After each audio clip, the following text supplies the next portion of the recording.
Кришна. There's another thing I'd like to say. Что еще можно сказать? And that's also Hare Krishna. Харе Кришна. And also И еще? Krishna Krishna Hare Hare, Hare Rama, Rama Rama, Hare Hare. И еще? Krishna Krishna Hare Кришна, Hare. Кришна, Харе, Харе, Харе Рама, Рама, Рама, Харе, See, Харе. I can also translate in Russian. Да, это тоже переводится на русский. And from the laughter, it seems that quite a lot of people understand English. И кажется, очень многие люди понимают. Anyway, Hare Krishna. В любом случае, Харе Кришна. And very happy to be with all the happy, smiling devotees here. Я очень счастлив быть вместе с вами всеми, улыбающимися, счастливыми преданными.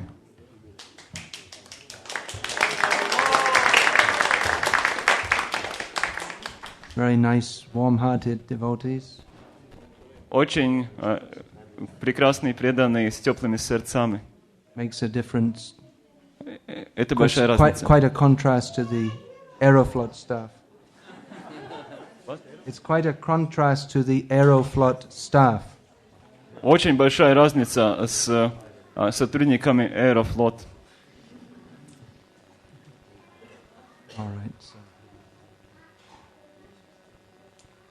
Om Jnanatimirandhasya Jnananjana Shalakaya Chakshurunmilitam Yena Tasmai Shri Gurave Namaha Shri Chaitanya Manobhishtam Sthapitam Jena Bhutale Swayam Rupa Kadamahyam Dadati Swapadantikam Vandeham Shri Guru Shri Yatapadakamala Shri Guruna Vaishnavangscha Shri Rupam Sagrajatam Sahagana Raghunatan Vitam Tam Sajivam Sadvaitam Savadhutam Parijana Sahitam Krishna Chaitanya Devam Shri Radha Krishna Padan Sahagana Lalita Shiva Shakam Vitamscha He Krishna Karuna Sindho Dinabandho Jagatpate Gopesha Gopika Kanta Radha Kanta Namostute Tapta Kanchana Gorangi Radhe Vrindavaneshwari Rishabhanu Sute Devi Pranamami Hari Priya Ancha Kalpatarubhyascha Ipa Sindhubhya Vichapati Danam Pavanebhyo Vaishnavebhyo Namo Namaha Shri Krishna Chaitanya Pavanitananda Shedveda Gadadhara Shivasadi Gaura Bhakta Vrinda Hare Krishna Krishna Krishna Hare Hare Hare Rama Rama Rama Hare Hare.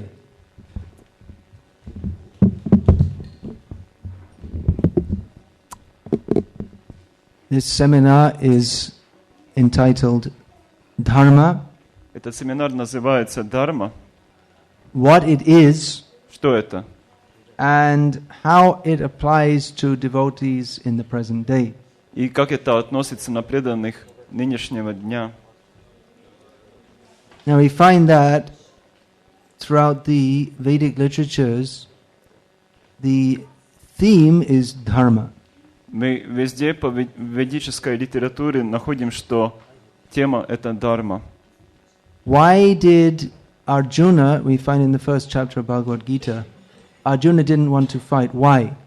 В первой главе Бхагавад-гиты почему Арджуна не хотел сражаться? Can anyone give the answer? Кто-то может ответить?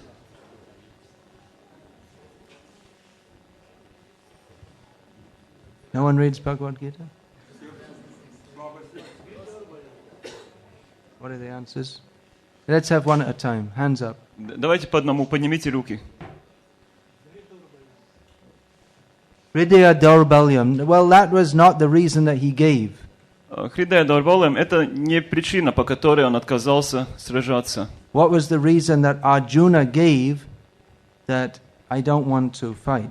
По какой причине Арджуна сказал, That что Krishna accused him of weakness of heart. But я не хочу сражаться, и потом Кришна его осуждал, what was the reason? What was the first reason that Arjuna что у него gave? слабое сердце. А первая причина была что? He was confused about his Он не duties. знал That's not своих the reason. обязанностей. That's not a reason. I'm confused. Why is he confused? А почему он был в замешательстве? They are my relatives. I don't want to kill my relatives. Он сказал, что это мои родственники, я не буду убивать Okay, I still didn't родственников. get the answer. Then Ближе к ответу. that's a reason, but there's another reason that he gave before that. Но еще перед этим была Yeah. еще одна причина. Yoga Maya. Again, it's not that Arjuna didn't say to Krishna, I'm suffering from Yoga Maya, therefore I don't want to fight. Опять-таки, Арджуна не сказал Кришне, что я What reason страдаю did из-за Arjuna йога give? майи. Yeah.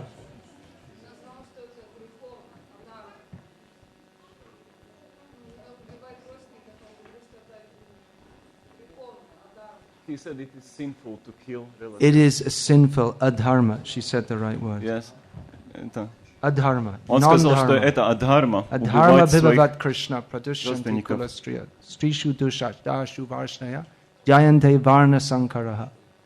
He said that it will be sinful. Prabhupada translated as sinful. The actual word is adharma. It is not dharmic. It is against the principles of dharma because women will be unprotected, and as a result the population of unwanted children will increase. Прабхупада сказал, вернее, Арджуна сказал, что это породит адхарму, которую Прабхупада переводит как греховные последствия, и потом женщины окажутся без защиты, и это породит нежеланное потомство.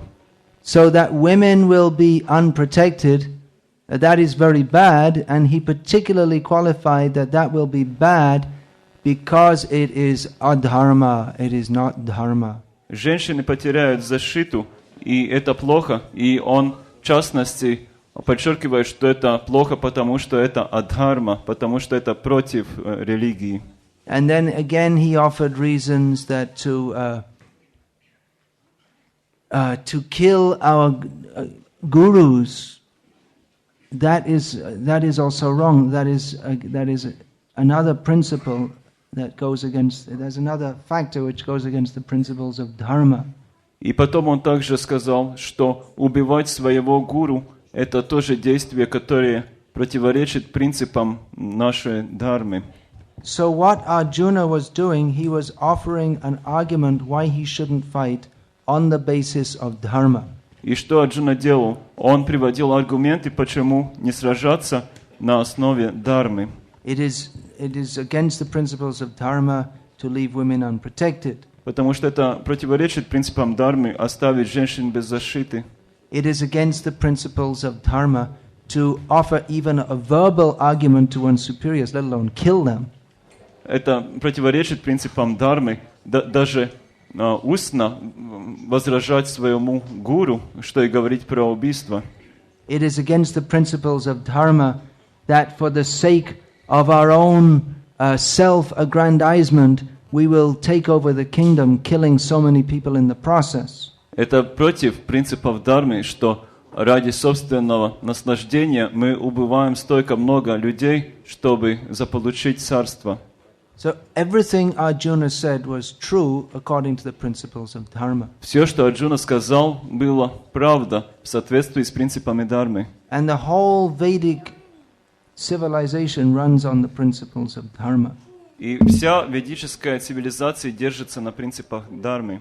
So much so that Krishna states that I come to this world to re-establish dharma when it is run down. В такой степени даже, что Кришна говорит, я прихожу в этот мир восстановить дхарму, когда она изнашивается. Who knows there's two famous verses in this regard? Кто знает два известных стиха в этом отношении? Can anyone say? Anyone who can say, please say. Yada yada. Yada yada hi dharmasya glanir. Then go on. Продолжите. Glanir bhavati bharata abhyuta adharmasya tadatmanang srijameham paridranaya sadhunang vinashayata dushkritam dharma samsthapanartaya sambhavami yuge yuge. So in these two famous verses from Gita, Lord Krishna uses the word dharma 3 times. Итак, в этих двух известных стихах из Бхагавад-гиты Кришна использует слово «дхарма» 3 раза. Whenever there is dharma glani, or when dharma is or it's broken down. Когда бы не наступила дарма гланир, то есть дарма теряется, And there's an increase of adharma, or that which is non-dharmic or against dharma. и появляется адхарма, то, что против дармы, Krishna comes, Кришна приходит, and he comes to re-establish the principles of religion by uplifting the sadhus and destroying the rascals. и он приходит восстановить принципы религии, помогая садху и уничтожая демонов. So practically the whole of Vedic culture is based on dharma, Практически вся ведическая культура основана на дарме, which is difficult to define. которую трудно определить. Different people have defined it in different ways. Разные люди определяли ее по-разному. What exactly is dharma? Что же именно дарма? This word has now entered the English language. You'll find it in the English dictionary. I don't know if it's in the Russian dictionary or the Lithuanian or the Estonian or the Finnish or whatever, but it's Сейчас это in the слово English language. встречается даже в английском словаре, и, наверное, в русском тоже, и, наверное, в финском тоже, и в литовском может быть. Lithuanian, Estonian, Finnish, Czechs. We have different devotees here. Потому что So у нас разные люди. generally in English that is translated as religion. В основном в английском это переводится как религия. Prabhupada wasn't very satisfied with this translation. Но Прабхупаду этот перевод не очень устраивал. So sometimes it's translated as a code of values that describe righteousness and morality. Иногда это описывается как система ценностей, включая также мораль. But it's even different acharyas. I mean, they describe it in different ways. Но даже разные ачарьи, они это описывают по-разному. The Shastra itself says that the ways of dharma are very subtle and difficult to define. Сами шастры говорят, что пути дхармы очень тонки и очень трудно их описать. But notwithstanding its difficulty of definition, it is the very basis of Vedic society. Но, nесмотря на трудность ее определения, это и есть сама основа ведического общества. And everything a person in Vedic culture does, he has to think, is this according to dharma or not? И все, что личность в ведической культуре делает, он должен проверить, это соответствует дхарме или нет. So getting back to Arjuna, all the arguments he offered were correct according to the rules of dharma. И возвращаясь к Арджуне, все его аргументы были справедливы, соответственно дхарме. But still, he was in a situation which is called dharma sankat, which means a confusing situation. Но, тем не менее, он находился в ситуации, которая называется дхарма санкат, то есть замешательство относительно дхармы. When some of the rules of dharma make you think you should do one thing, and other rules make you think you should do another thing. Когда некоторые правила дхармы говорят, что вы должны делать одно, а другие правила говорят, что вы должны делать другое. According to the rules of dharma, you shouldn't kill your gurus, for instance. В соответствии с принципами дхармы, например, вы не должны убивать своих гуру. On the other hand, you should follow the instruction of your guru. А с другой стороны, вы должны следовать наставлениям гуру. So his elder brother Yudhishthira, who's also his guru, he's instructing Arjuna to fight. Его старший брат Юдхиштхира тоже был гуру Арджуны, а он говорил, что он должен сражаться. And as a Kshatriya, having come to the battlefield in front of the enemies, it's his duty to fight. И как шатрия, приходя на поле битвы перед противником, его обязанность сражаться. Now Krishna resolved Arjuna's confusion by instructing him to give up all varieties of dharma. И Кришна разрешил проблему Арджуны, сказав ему отбросить все виды дхармы. What is that verse? Как этот стих звучит? You can say it loudly. Вы можете громко произнести?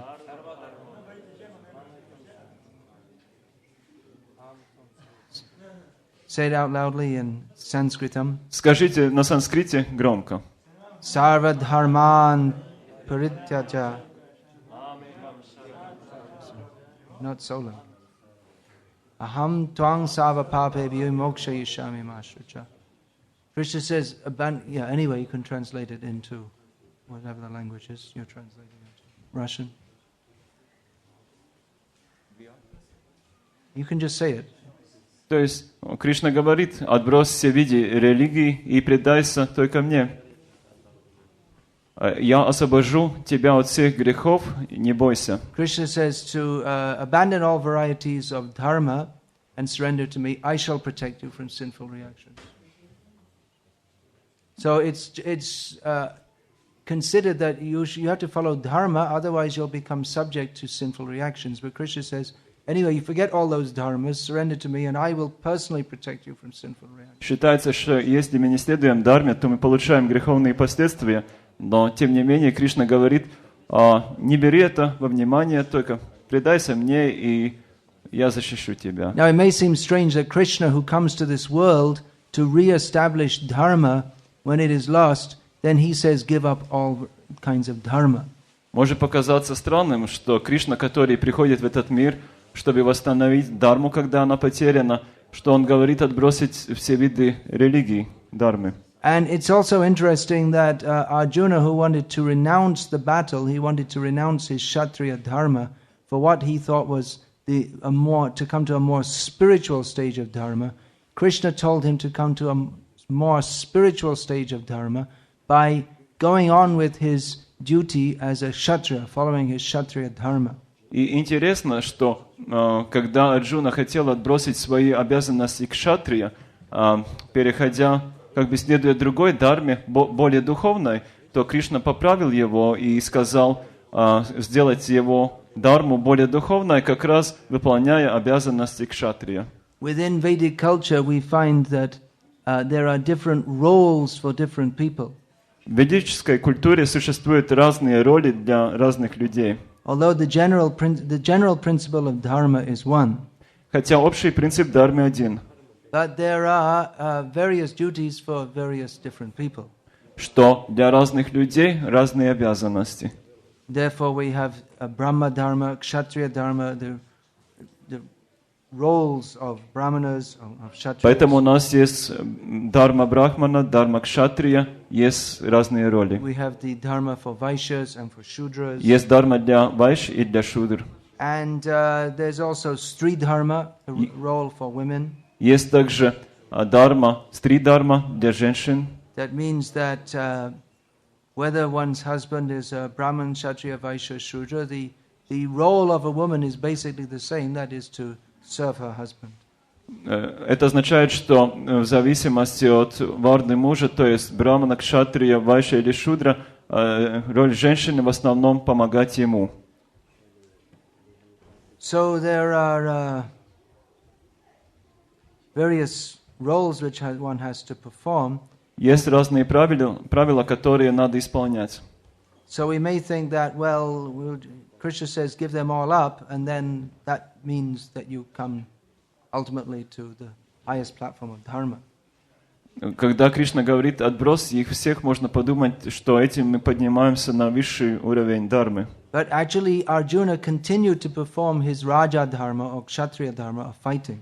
Но на самом деле Арджуна продолжал исполнять свои обязанности кшатрия или царя, сражаясь. And by doing so, with the correct understanding, he was able to perform his spiritual dharma of serving Krishna.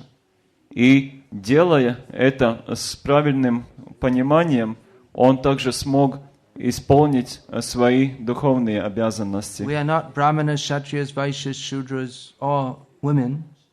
Мы не браманы, не кшатрии, вайши, шудры и не женщины. I mean, we're definitely not brahmanas, kshatriyas, vaishyas, or shudras. We're all mlechas or lower. Но это несомненно, что мы не брахманы, кшатрии, вайши, шудры, потому что все мы млечхи by birth. По рождению. Now you're all higher than brahmanas. А сейчас вы уже все выше, чем браманы. But ultimately, the dharma of the soul, that is called atma dharma. Но в конце концов он совершил дхарму души, которая называется атма-дхарма. That is the dharma which is beyond one's worldly duties. это есть дарма, которая за мирскими обязанностями. But we see in the case of Arjuna, he did not renounce his worldly duty so that he could practice his spiritual duty. Но в случае с Арджуной он не отбросил свои мирские обязанности, чтобы исполнить свои духовные обязанности. That was his misunderstanding, which Krishna corrected in Bhagavad Gita. В этом заключалось его недопонимание, которое Кришна поправил. And that is a misunderstanding which our devotees up to the present day often have. И это есть такое недопонимание, которое наши преданные сегодня часто имеют. They think that, well, now we're spiritual, so we just give up our material duties. Они думают, что сейчас мы духовные люди, поэтому мы бросаем наши материальные обязанности. The real thing we have to do is to serve Krishna, so why should we bother with anything else? На самом деле мы должны служить Кришне, так зачем заботиться про что-либо другое? But if we see Bhagavad Gita, that's not what Krishna told Arjuna. Но если мы видим, то в Бхагавад-гите это не есть то, что Кришна сказал Арджуне. Krishna told Arjuna, "Ma manusmara yudhyacha." Think of me, that's your first important duty, but you also have to fight because that is your worldly duty. Он сказал: "Помни меня, потому что это твоя первая обязанность, но также сражайся, потому что это твоя мирская обязанность." And that was specifically the duty that Krishna wanted Arjuna to perform. И это, в частности, была та обязанность, которую Кришна хотел, чтобы Арджуна выполнил. Sometimes, for instance, we see, well, we had an instance of this recently in India. Some of the initiated lady devotees thought that, well, we'll just go out on book distribution and, don't have to cook for the children or any such thing because we're going on book distribution. It's a higher duty. Есть такой пример, в частности, в Индии, там некоторые женщины подумали, что мы сейчас выходим на распространение книг, и мы тогда не должны уже готовить для детей, потому что распространение книг – это обязанность выше. So that is a misunderstanding. Это недопонимание. It's not that one should neglect one's worldly duties. Это неправда, что можно пренебречь своим мирским обязанностям. So the same thing. Sometimes devotees think, well, we can lie and steal and cheat and do everything because it's for Krishna. И то же самое. Преданные иногда думают, что можно врать, можно воровать, можно обманывать, потому что это для Кришны. Well, actually we can. На самом деле нельзя. At least theoretically. По крайней мере, теоретически. But if it's actually done for Krishna, если это действительно для Кришны делается, то можно. And if Krishna wants us to do it, и если Кришна хочет, то можно делать. There are two things to be considered.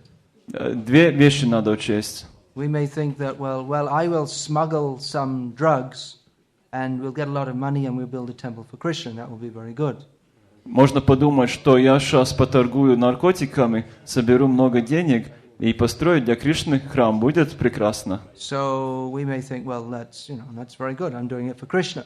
Можно подумать, это очень хорошо, я для Кришны это делаю. But whether or not Krishna wants us to do it, that we also have to consider. Но мы также должны подумать, хочет ли Кришна, чтобы мы это делали. We also have to think that when we get, apart from the all the sinful activity of supplying drugs to people, that when we get caught, then if we say, well, I'm doing it for Krishna, then that will be worse publicity and propaganda than we could imagine.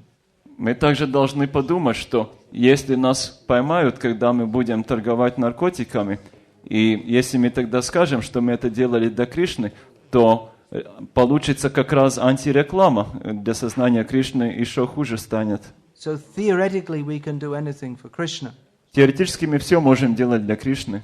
But at the same time we have to understand how to live in this world and interact with this world in a manner that is actually conducive for enhancing our Krishna consciousness. Но также мы должны понять, как жить в этом миру и взаимодействовать с этим миром таким образом, чтобы это действительно способствовало нашему сознанию Кришны. Now, how are we to understand this? И как мы это сможем понять? Now, I was just giving that example. You could say, well, smuggling drugs, that's not only illegal, but it's immoral. Я вот привел этот пример. Вы можете возразить, что распространение наркотиков, что это не только нелегально, это также аморально. So often dharma is equated with morality. Часто религия приравняется морали. But actually, dharma that has a much broader scope than simply worldly morality. Но на самом деле дхарма имеет намного более широкую область действия, чем мирская мораль. Because worldly morality is based on a worldly mindset. Потому что мирская моральность основана на мирском складе ума. And therefore we find there's just like, for instance, the discussion over whether or not abortion should be allowed. Поэтому, например, мы находим, что есть дискуссии, надо ли запретить аборты. Now some people say, well, it's wrong because you're killing the baby in the womb. And of course we agree with that. И некоторые люди говорят, что это неправильно, потому что мы убиваем ребенка в чреве. И мы согласны с этим. But then other people say, well, you see, the women should have the right to choose. It's their body, so they should choose to, if they want to, the doctor to stick some, I don't know, whatever they do, stick a knife in or whatever and kill the baby, then it's up to them. Мы должны предоставить выбор женщине, потому что это ее тело, и она сама должна решить, можно ли разрешить доктору вмешаться туда и вырезать оттуда ножом что-то. So on the material platform, it's a moral question. С материальной платформы это аморальный вопрос. But in the matter of dharma, it's not simply a matter of putting arguments this way or that way based on our material, moral ideas. Но с духовной точки зрения это не вопрос только аргументов, спорить так или так, приводить доводы. Because dharma is based on shastra. Потому что дхарма основана на шастрах. When in Vedic society, when people discuss whether this should be done or whether that should be done, it's on the basis of shastra. В ведическом обществе, когда люди обсуждают, надо ли что-то делать или нет, это на основе шастр. And actually people don't discuss so much, but rather they go to the brahmanas and gurus. На самом деле люди так много не спорят, они только обращаются к брахманам и гуру. That's one reason why in human society they have to be gurus. Это одна причина, почему в людском обществе должны быть гуру. A guru is not just a picture hanging on a wall. Гуру это не только картинка на стене. But who gives direction how to act in such a manner that the purpose of our life will be fulfilled. Но он также дает наставление, как поступить таким образом, чтобы исполнить свой смысл жизни. Of course, people, they also have to be trained in the basic principles of dharma, so they have to be trained by brahmanas and gurus.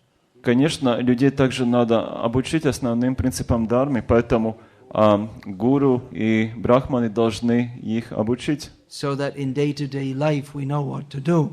Так, чтобы в ежедневной жизни, повседневной жизни мы знали, что делать. So that it's not that at every moment you have to, should I lift my right hand or should I lift my left hand? Чтобы не было так, что каждый момент вы задаетесь вопросом поднимать правую руку или левую руку. But basic training is given, and everyone in Vedic society has some basic knowledge of Vedic principles. Нет, дается основное обучение, и каждый в ведическом обществе знает основные принципы. Even the Shudras who are not, they're not supposed to hear the mantras of the Vedas chanted, but they can get this knowledge through the Puranas. They can imbibe the same principles of the Vedic knowledge through the Puranas.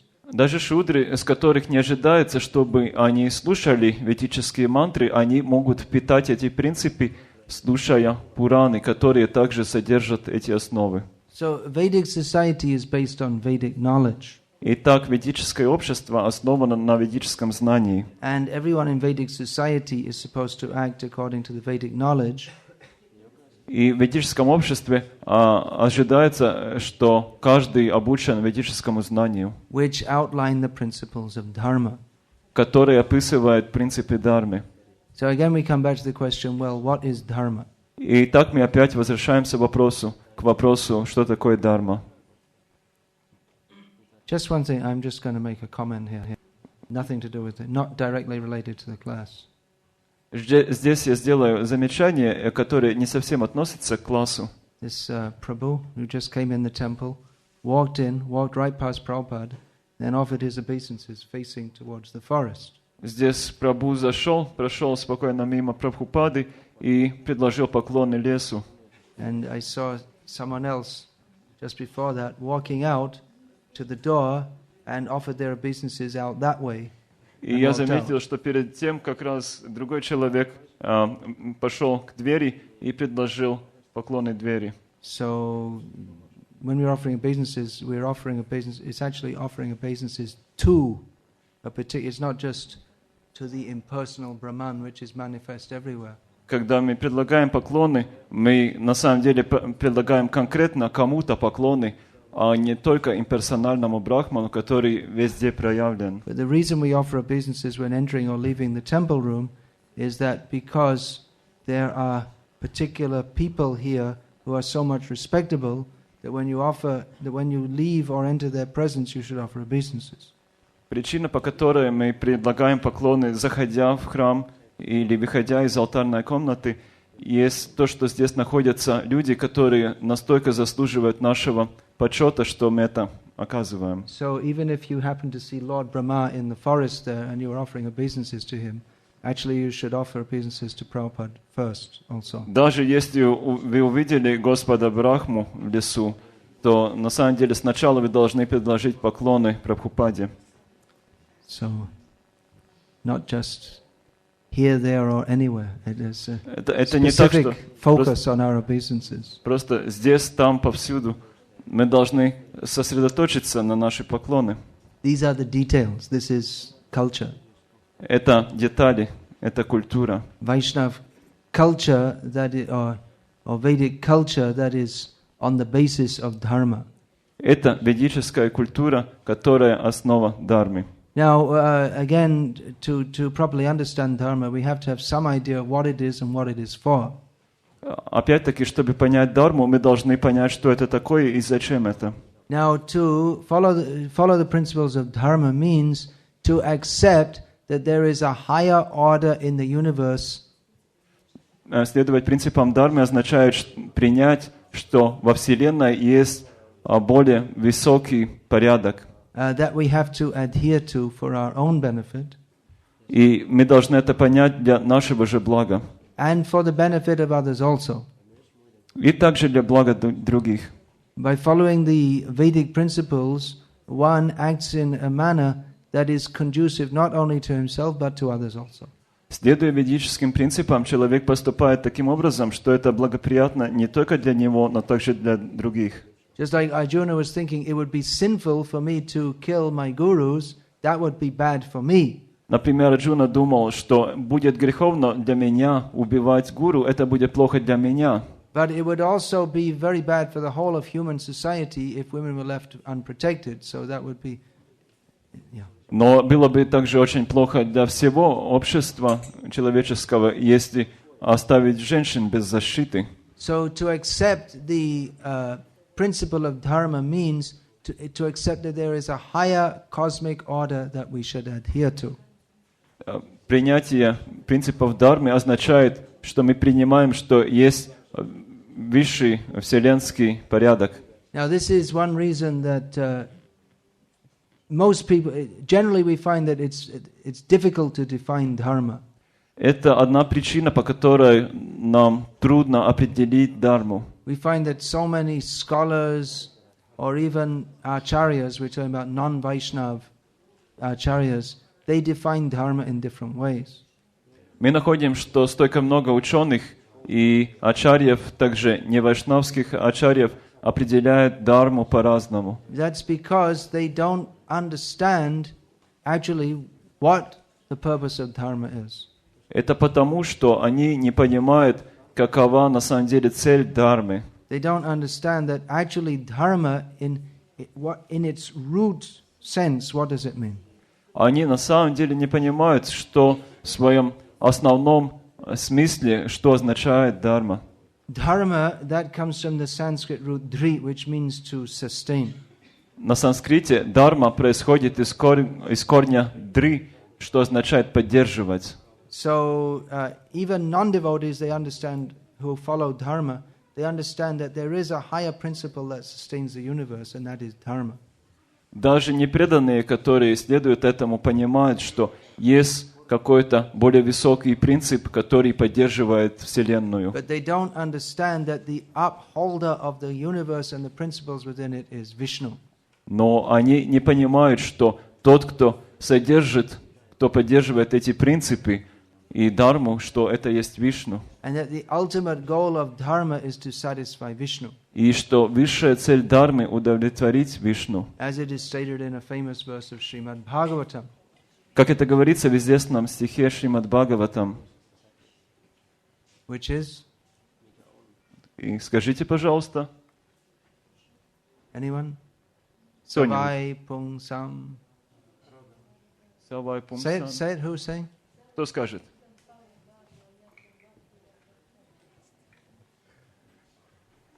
Ahaituki. Say it. So here, paro dharma. What is the topmost dharma? That is defined. Паро дхарма. Здесь определяется, что есть высшая дхарма. Savai pungsang paro dharma yato bhaktiradhokshaje ahaituki apratihata yayatma suprasidati. The topmost dharma for every living being is unmotivated service to the transcendent Lord, by doing which in an unmotivated and uninterrupted manner can completely satisfy the self, which no other manifestation of dharma can do. Высшей обязанностью каждого живого существа является удовлетворение трансцендентного, независимого Господа, беспричинным, безусловным преданным служением Ему.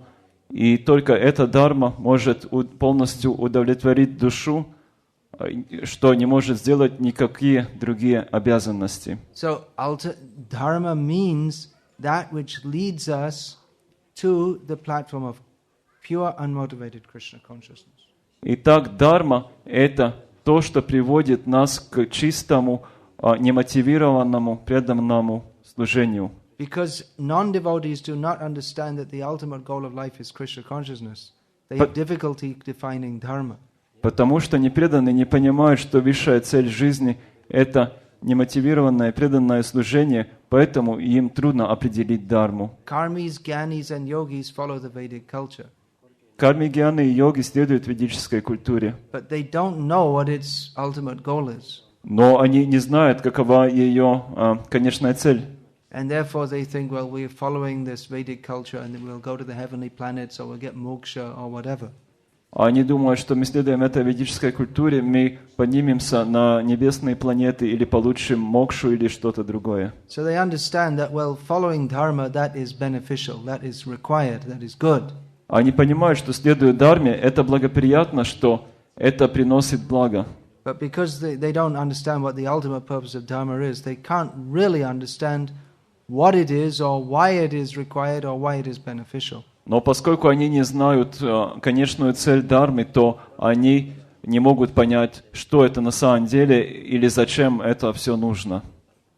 So devotees understand that dharma is that way of life which dharma in its lower manifestation means that way of life which leads us to Krishna consciousness. Преданные понимают, что в своем Actually dharma means Krishna consciousness. И в своем полном проявлении дхарма есть сознание Кришны. So the dharma which leads the conditioned soul directly to Krishna consciousness that is the process of Vaishnavism or sadhana bhakti. Дхарма, которая приводит людей к преданному служению, это есть Вайшнава Дхарма или садхана бхакти. So sadhana bhakti, that directs us how to act in a manner that will increase our attachment for Krishna. Садхана бхакти направляет нас, как поступать таким образом, чтобы увеличить свою привязанность к Кришне. But there are other things to do. As long as we're in this material world, there are other things that we have to do apart from sadhana bhakti. Но пока мы находимся в материальном миру, есть другие вещи, которые мы должны делать, кроме садхана бхакти. Actually, in one sense, everything a devotee does is part of his sadhana. На самом деле, в одном смысле, все, что преданный делает, все часть садханы. But the rules of sadhana bhakti do not govern how we interact with others, how we perform our bodily maintenance and so on. Но правила садхана бхакти не регулируют, как мы взаимодействуем с другими, как мы поддерживаем свое тело и другие аспекты. Now, how we interact with others and how we perform bodily maintenance. Bodily maintenance means not only brushing your teeth, but how to take a bath and pass stool, but that also means how to maintain. It means how one's mode of living, either as a Brahman, Kshatriya, Vaishya, Shudra or Stri, is performed. Sorry about that. That was a bit long. Поддержание тела означает не только чистку зубов, принимание душа и как испражняться, но это также означает добычу средств, то есть исполнение обязанностей Брахмана, Кшатрия, Вайшья или Шудры и взаимодействие с другими людьми. Brahman, Kshatriya, Vaishya, Shudra or Stri. Или женщин. 5 пункт. So basically, devotees and non-devotees, to a large extent, they follow the same way of life or the same culture. В основном преданные и непреданные следуют такой же культуре. More or less, they dress the same way. Они одеваются в основном одинаково. They all rise early, take bath, engage in some religious activities. Они рано встают, занимаются какой-то религиозной деятельностью. In Vedic culture, more or less everyone takes food which is offered, either to Vishnu or demigods. В ведической культуре более-менее каждый принимает только пищу, которая кому-то предложена или Вишну, или полубогам. Or at least they have to perform some religious rituals before eating. По крайней мере, им надо исполнять какие-то религиозные ритуалы перед едой. So many of the things that devotees and non-devotees do in Vedic culture are very similar. Многие вещи, которые в ведической культуре делают преданные и непреданные, очень похожи. But because their understanding of dharma is different, therefore they get a different goal. Но поскольку Their understanding of the purpose of dharma is different. Но поскольку их понимание дхармы, их понимание цели дхармы разное, то они также получают разные результаты. But whether one is Brahman, Kshatriya, Vaishya, Shudra, whether he's Vaishnav or non-Vaishnav, for instance, not to rise early in the morning is considered adharmic under most circumstances. Но независимо от того, человек брахман, или кшатри, вайшья или шудра, он преданный или не преданный, в любом случае вставать поздно считается адхарма против религии. Not to offer respect to one's guru is adharmic, whether your guru is a karmi, gyani, yogi or devotee. Не предлагать поклоны гуру – это адхарма, независимо от того, гуру, карми, гьяни или йоги. So it's important that devotees understand also what are the principles of dharma. Поэтому важно, чтобы преданные также поняли, каковы принципы дхармы. And the culture which is inextricably linked with it. И культура, которая неразрывно связана с этим. Because culture means a way of life that makes us cultured. Потому что культура означает образ жизни, который нас делает культурными. And culture means that which transforms. И культура означает то, что преобразовывает. So devotees are in the process of transformation. Таким образом, преданные находятся в процессе трансформации. From being, those of us from the Western countries, which means, we are from the Western countries. Те из нас из западных стран, всеми из западных стран. We are a totally uncultured background according to dharmic understanding. В соответствии с дharмическим пониманием мы происходим из полностью некультурных истоков. So it is necessary for us to understand what is dharma, what is Sanskriti culture, so that we can become Sanskrita, which means fully reformed. Поэтому нам важно понять, что такое дharma, что такое культура санскрита, чтобы мы могли стать санскриты или преобразованными. So over the next few days, I'm going to be speaking on some of the important principles of understanding dharma. В следующие несколько дней я буду говорить про некоторые важные принципы понимания дхармы. The principle of following guru, sadhu, and shastra. Принцип следования гуру, садху и шастрам. And the not exactly moral principles, but dharmic principles. Не совсем моральные, но скорее принципы дхармы. And then a topic of much confusion for us coming from the Mlecha background is the И потом тема, которая создает gender roles, family roles. Тема, которая вызывает много споров для нас, исходящих из культуры Млеч, это роли в семье. So I'm planning to speak about that over the next few days. Я собираюсь про это говорить. I also spoke about that last year. Я также говорил про это в прошлом году. Maybe from a slightly different angle. С немножко другой точки зрения. But anyway, it's good that we speak about these things again and again. Но в любом случае хорошо эти вещи опять и опять обсудить. Just like I hope you're hearing again and again that we're not the body. Также я надеюсь, что вы опять и опять слушаете, что вы не есть это тело. The idea is that we hear it again and again and again, and eventually we understand, oh, I'm not the body. Идея заключается в том, что если вы это слушаете опять и опять и опять, то вы постепенно понимаете, что я не есть это тело. And then we go and look in the mirror and then we forget. И потом мы бросаем взгляд на зеркало, и мы забываем. And you think, well, actually I have a very nice body. Думаем, на самом деле у меня очень красивое тело. What face is there in the universe more beautiful than mine? Мы думаем, какое еще лицо есть во Вселенной более красивое, чем мое? And then we, oh, actually I'm not the body. И мы вспоминаем, на самом деле я не тело. So gradually we get to understand by repeated hearing. Постепенно мы понимаем, повторно выслушивая. So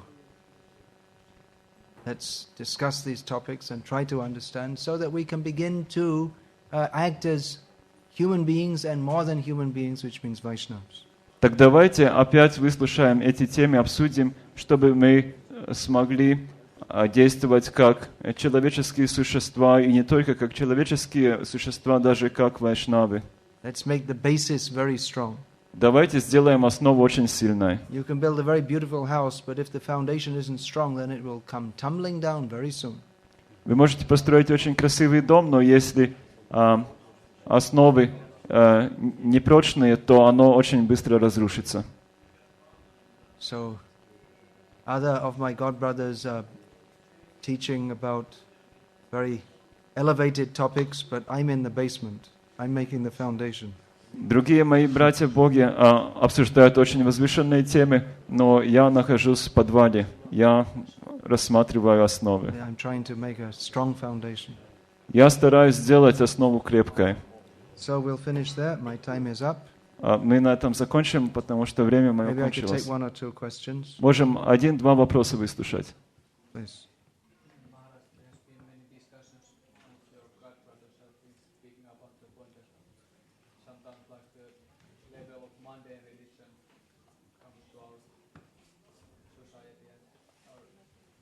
I don't understand. What are you talking about? Could you make it more specific? Sometimes there is our understanding is not on the transcendental platform, but more in the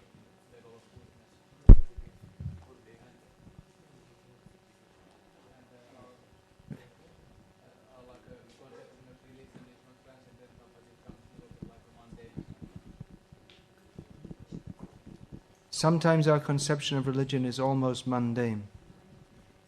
Здесь такое начало вопроса, что многие другие лекторы говорили на своих лекциях, что часто мы очень низко рассматриваем вайшнавскую религию, что это опускается на мирской уровень, что это получается только до гуны благости доходит, но не трансцендентно.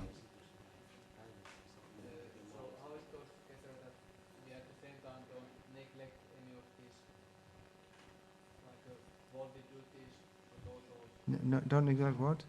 Worldly duties.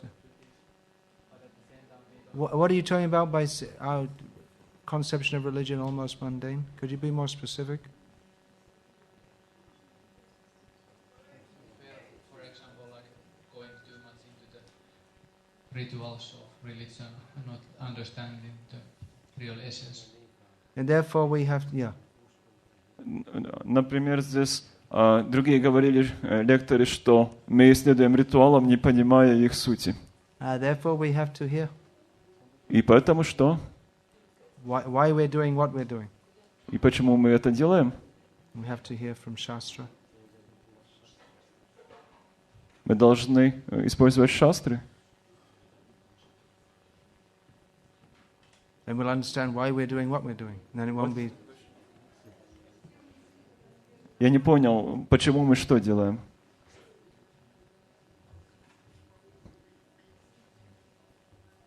If we're regularly hearing about why we're doing what we're doing, then we won't be just performing duties as a matter of ritual, but we'll understand that we're doing it for the satisfaction of Krishna. That becomes transcendental.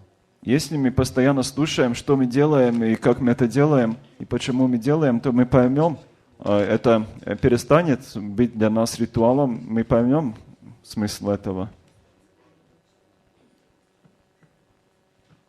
Someone else, yeah. You have the mic? Я хотел спросить,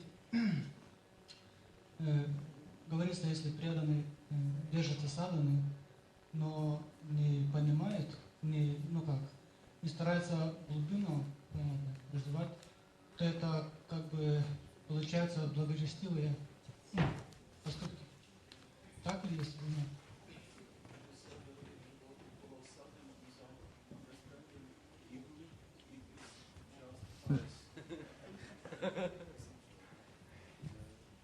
You want to say it in...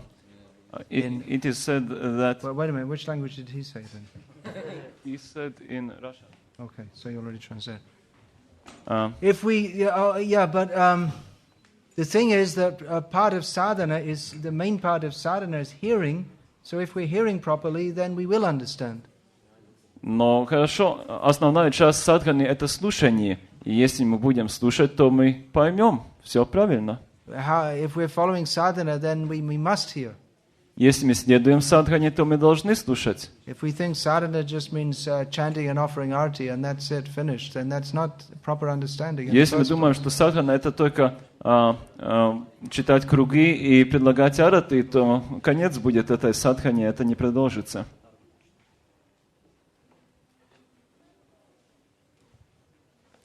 Any other question? Еще вопросы? Yeah. Just wait a minute, please. Выходит, что Арджуна все-таки нарушил религиозные принципы, ведь осталось после Курукшетры много вдов и детей без мужей. И Кришна способствовал этой войне.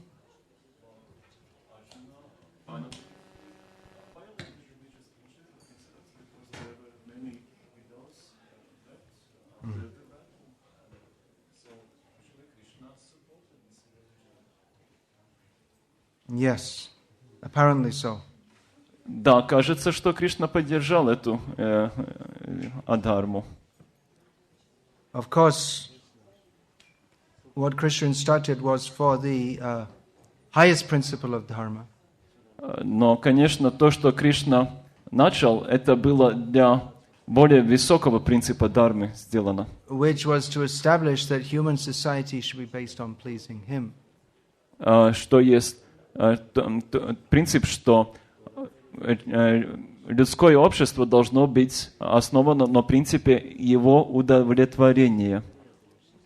Duryodhana was ruling, and as far as the average person was concerned, it might not have seemed to make much difference whether Duryodhana was ruling or whether Yudhishthira was ruling.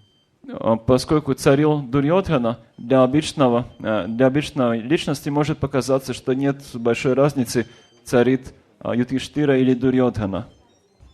But Krishna wanted Yudhishthira ruling and not Duryodhana because Yudhishthira was a Vaishnav and Duryodhana was very much not only a non-Vaishnav, but he was anti-Vaishnav.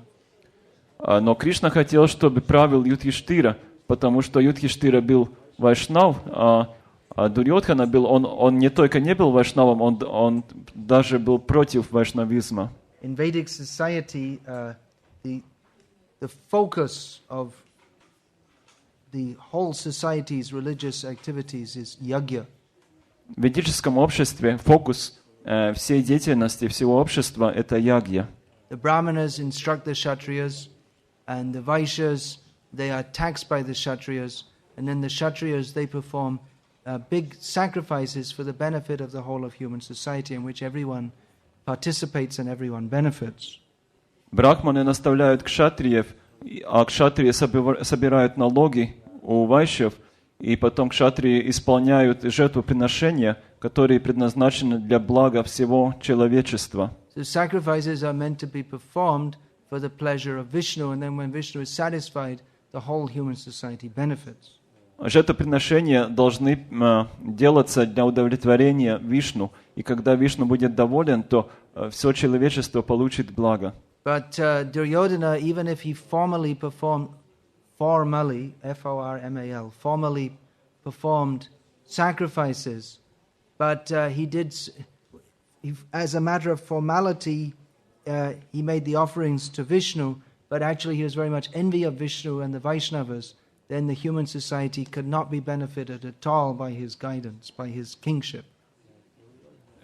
Дурьодхана, он хотя, может быть, формально исполнял жертвоприношения, и поскольку формально это требуется, он как бы делал это для Вишну, но внутри, в сердце своем он завидовал Вишну и был против вайшнавов, поэтому человеческое общество не получило бы блага. So Krishna wanted Yudhishthira as the king. Поэтому Кришна хотел, чтобы Юдхиштхира был царем. By which everything everyone did, all their activities would become Vishnu Bhakti, a preliminary stage of Vishnu Bhakti, because Yudhishthira would offer everything on behalf of the whole human society to Vishnu.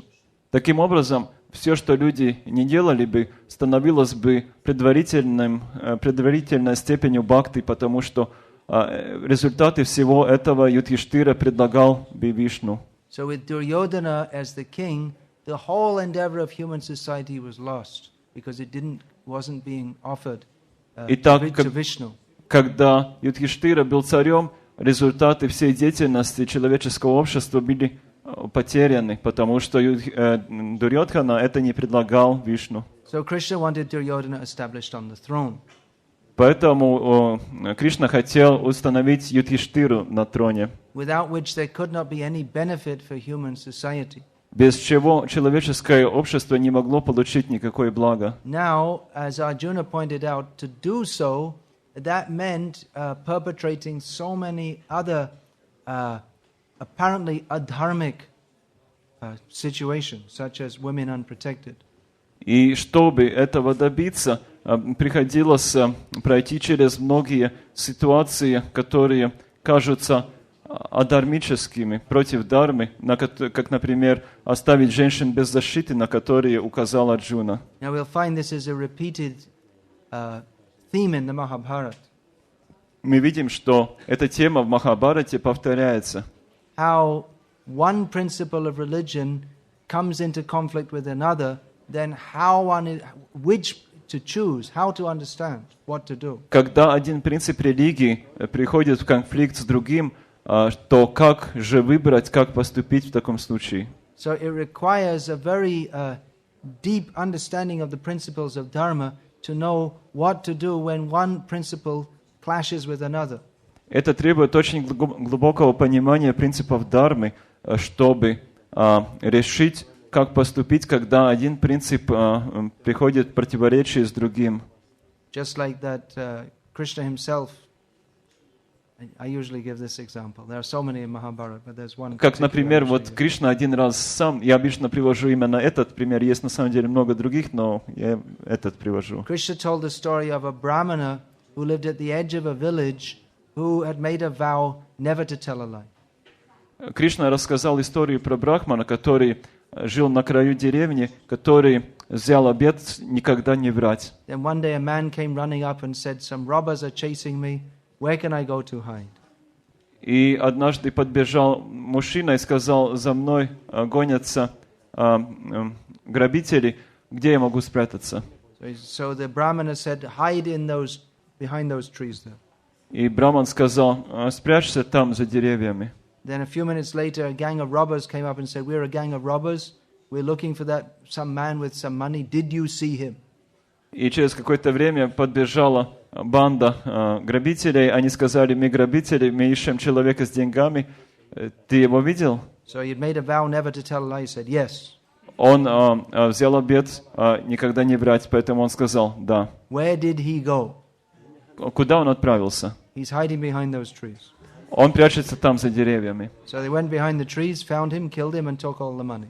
И так они пошли за этими деревьями, нашли его, убили и взяли деньги. And that Brahmin never told a lie in his life. И этот брахман никогда в жизни не соврал. And when he died, he went to hell. И когда он умер, то он отправился в ад.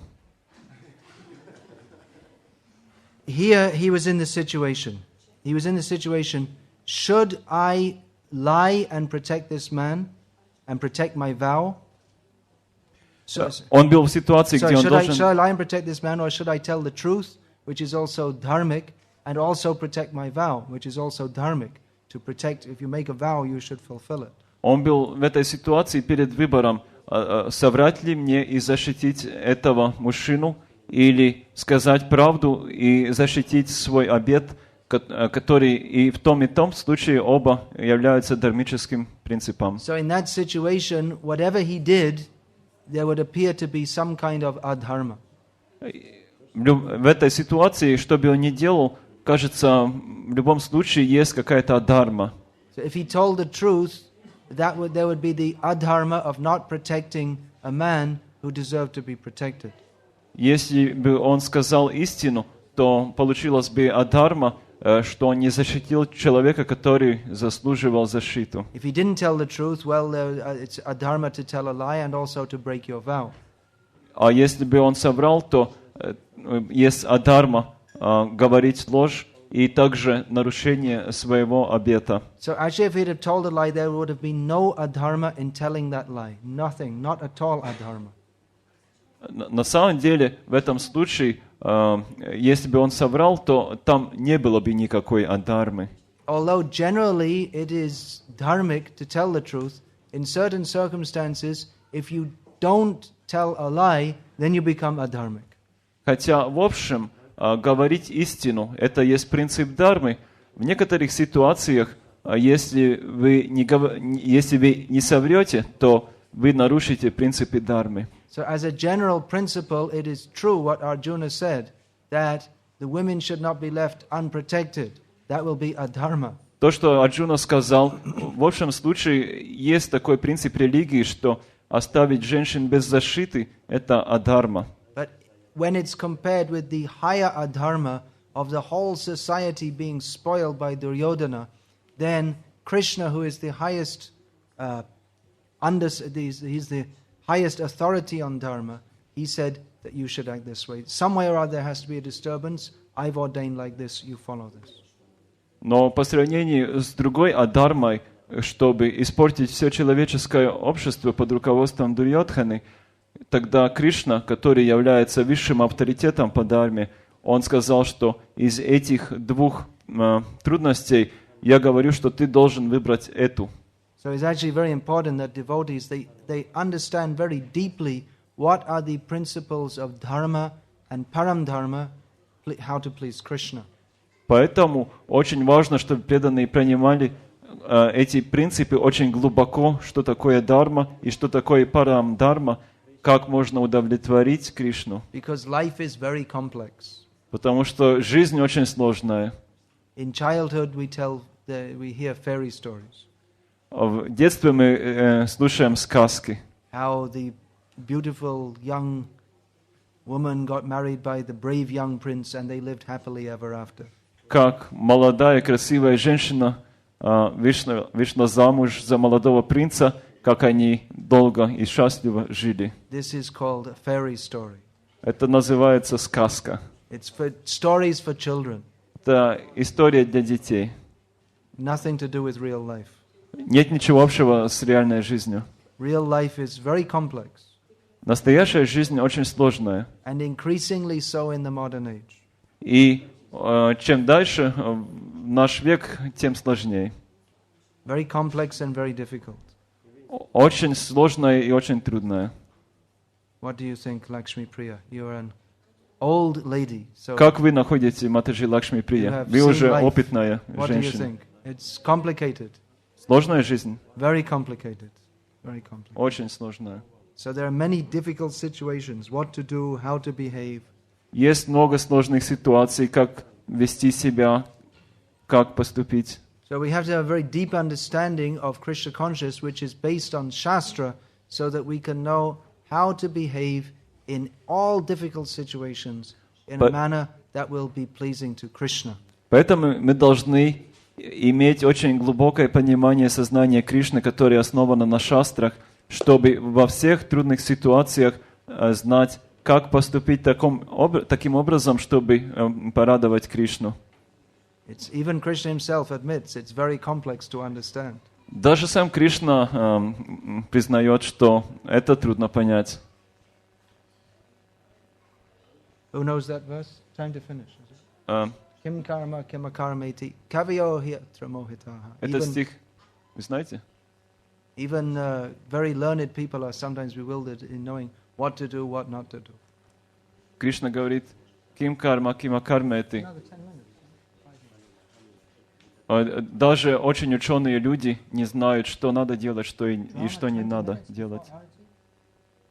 I never heard that before. Yeah, but I just got told there's a drama before Arati. I just got told now. How can you do? Because there's only 4 minutes to Arati. No one ever told me there was a drama before Arati. So what are you going to do? Are you going to do it before Arati or after Arati? Have the Arati А что спектаклем будет? Тут как бы 10 или 5 минут остается до Арати, а как же спектакль можно показать за 5 минут? But then what are you going to do? Have the Arati? I see. The drama is going on somewhere else. Спектакль уже где-то в другом месте показывает. Okay, so what should we do? It's now we have, you see now this is a situation that we don't know what to do. Either, what does the Shastra say? The Shastra says if we don't know what to do, we should ask a guru. Шастры говорят, если мы не знаем, что делать, надо спросить гуру. So the guru says, and Prabhupada said we should follow the GBC also. И Прабхупада говорит, что мы также должны следовать GBC. So the guru and GBC, which at least in this country is not in other countries to be a guru and GBC is По крайней not мере, so much fun. в этой стране. Гуру и GBC сидит сейчас. So he says we should have it right after Arati. So Он говорит, что спектакль будет в 6:30 после Арати. and that will leave me 5 minutes to do my book advertisement. Тогда у меня есть 5 минут для рекламы своих книг, так?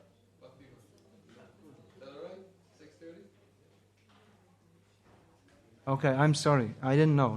I had no information of this. Извините меня, пожалуйста, я не знал. Okay, I'm doing a book advertisement in the meantime. Хорошо, за это время я рекламирую свои книги Реклама. тогда. I know that word. Reklama means how to recover the money from people's pockets. Reclaim. Реклама, это переводится, означает как извлечь деньги из карманов людей. If you use this variety of shampoo, your life will be fantastic. Если вы используете этот вид шампуня, то ваша жизнь будет фантастической. For the highest bliss that you can imagine, you must use this variety of shampoo. Чтобы достичь высшего блаженства, которое вы себе можете только вообразить, вы должны использовать этот шампунь. This is a cheating reclama. Это обман, реклама-обман. Anyway, I'm going to give a non-cheating reclama because I'm advertising my books, which are supposed to help people in Krishna consciousness. А моя реклама ожидается, что она без обмана, потому что я предлагаю свои книги, которые в сознании Кришны должны помочь людям. So I'll just say quickly, I have books, the Ramayana in English. Я скажу, что есть Рамаяна на английском. And Brahmacharya in Krishna consciousness. И Брахмачарья в сознании Stop Кришны. recording. And so on. Jai Srila Prabhupada in English. И в английском также Джай Шрила Прабхупада. Srila Prabhupada. Slava Shrile Prabhupada. In Ruski, Slava Shrile Prabhupada. И русский перевод Слава Шриле Прабхупаде. And then this one, whatever it is. Также на русском есть взгляд на традиционную Индию. And this is also. И также вспоминание о Шриле Прабхупаде. So anyway, these books are here, and at least many people tell me that they're getting lots of inspiration and instruction from these books. So you're welcome to take them. Hare Krishna. В любом случае, эти книги здесь.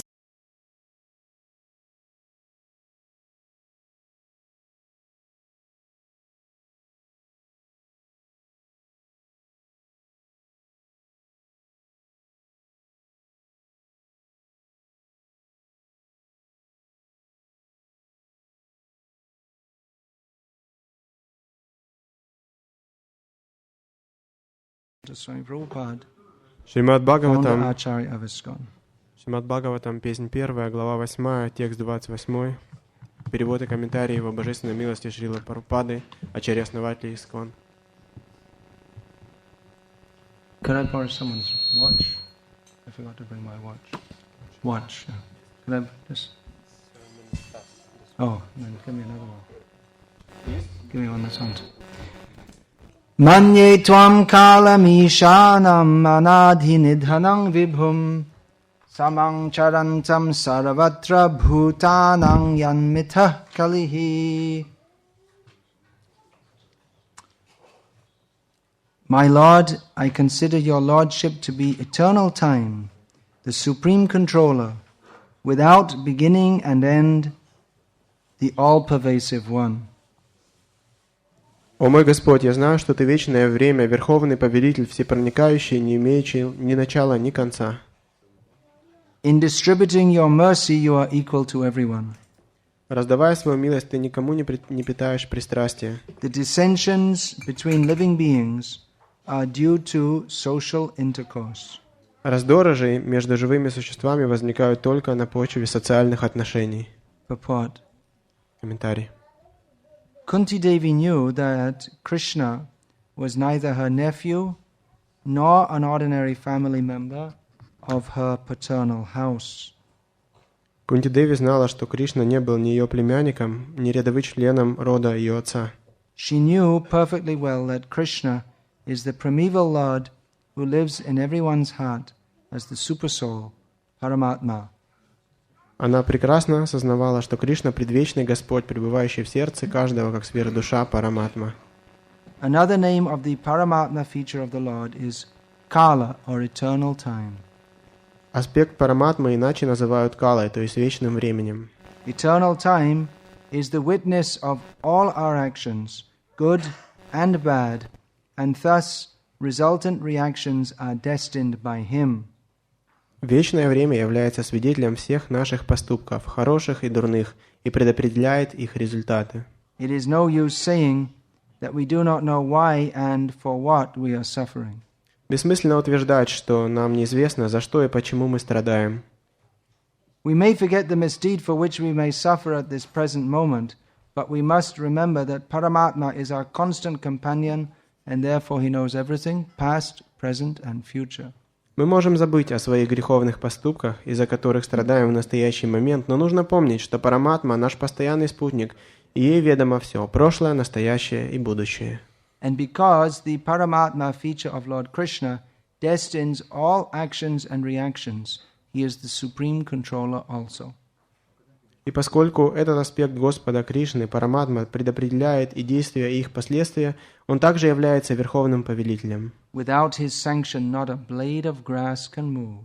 И травинка не шелохнется без его дозволения. The living beings are given as much freedom as they deserve, and misuse of that freedom is the cause of suffering. Живому существу дается столько свободы, сколько оно заслужило, но злоупотребление этой свободы является причиной его страданий. The devotees of the Lord do not misuse their freedom, and therefore they are the good sons of the Lord. Преданные Господа правильно используют свою свободу, поэтому все они хорошие сыновья Господа. Others who misuse freedom are put into miseries destined by the eternal Kala. Те же, кто неправильно пользуется своей свободой, подвергаются страданиям предопределенным вечным Кала. The Kala offers the conditioned souls both happiness and miseries. Кала приносит обусловленной душе и счастье, и страдания. It is all predestined by eternal time. И то, и другое предначертано вечным временем. As we have miseries uncalled for, so we may have happiness also without being asked, for they are all predestined by Kala. Как страдания приходят к нам не по нашей воле, так и удача может неожиданно свалиться нам на голову, потому что все это предопределено Калой. No one is therefore either an enemy or friend of the Lord. Таким образом, мы не друзья и не враги Господу. Everyone is suffering and enjoying the result of his own destiny. Каждый страдает и наслаждается тем, что уготовано ему судьбой. This destiny is made by the living beings in course of social intercourse. Вступая в социальные отношения, живое существо само определяет свою судьбу. Everyone here wants to lord it over the material nature, and thus everyone creates his own destiny under the supervision of the Supreme Lord. Здесь каждый хочет господствовать над материальной природой, и поэтому сам творит свою судьбу под присмотром Верховного Господа. He is all-pervading, and therefore he can see everyone's activities. Он проникает всюду, и поэтому ему известно о действиях каждого. And because the Lord has no beginning or end, he is also known as the eternal time, Kala. И так как Господь не имеет ни начала, ни конца, его называют также вечным временем Кала. Manye twang kalamishanam anadi nidhanam vibhum samang charantam sarvatra bhutanam yanmitha kalihi. My Lord, I consider your Lordship to be eternal time, the supreme controller, without beginning and end, the all-pervasive one. In distributing your mercy, you are equal to everyone. The dissensions between living beings are due to social intercourse. «О мой Господь, я знаю, что Ты вечное время, Верховный Повелитель, всепроникающий, не имеющий ни начала, ни конца. Раздавая свою милость, Ты никому не питаешь пристрастия. Раздоры же между живыми существами возникают только на почве социальных отношений».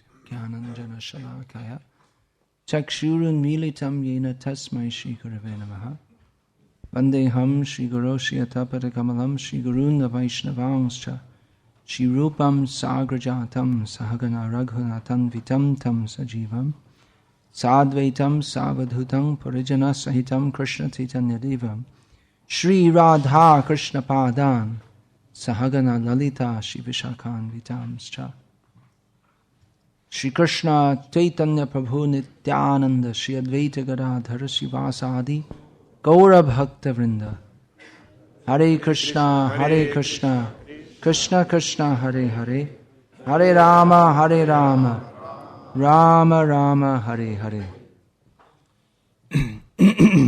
As Prabhupada states in this purport, Kunti Devi is aware that Krishna is the Supreme Personality of Godhead. Как Шрила Прабхупада утверждает в этом комментарии, Кунти Деви знает, что Кришна является Верховным Господом. She's aware that even though she is superficially superior to him as his aunt, that he is always superior to her. Она знает, что даже внешне она является старшей по отношению к нему, он всегда старший по отношению к ней. As a pure devotee, she is aware as much as it is possible to be aware of the glories of the Supreme Lord. Как чистая и преданная, она, насколько это можно, знает до предела знает славу Верховного Господа, which she is delineating in these verses, которую she's она describing in these verses. описывает в этих стихах. But she's not simply describing in an academic manner. Но она это не описывает просто с точки зрения академического знания. But she's expressing her heartfelt love for the Lord. Но она выражает свою сердечную любовь к Господу.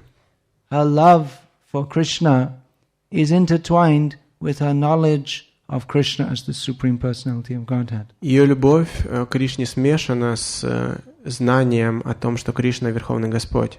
As she will say in the next verse, Она скажет в следующем стихе: Naveda kaschid bhagavang chikirshitam Tavehamanasya nirnang virambanam nayasya kaschid daitosti karhichid dveshascha yasmin vishamamati nirnam.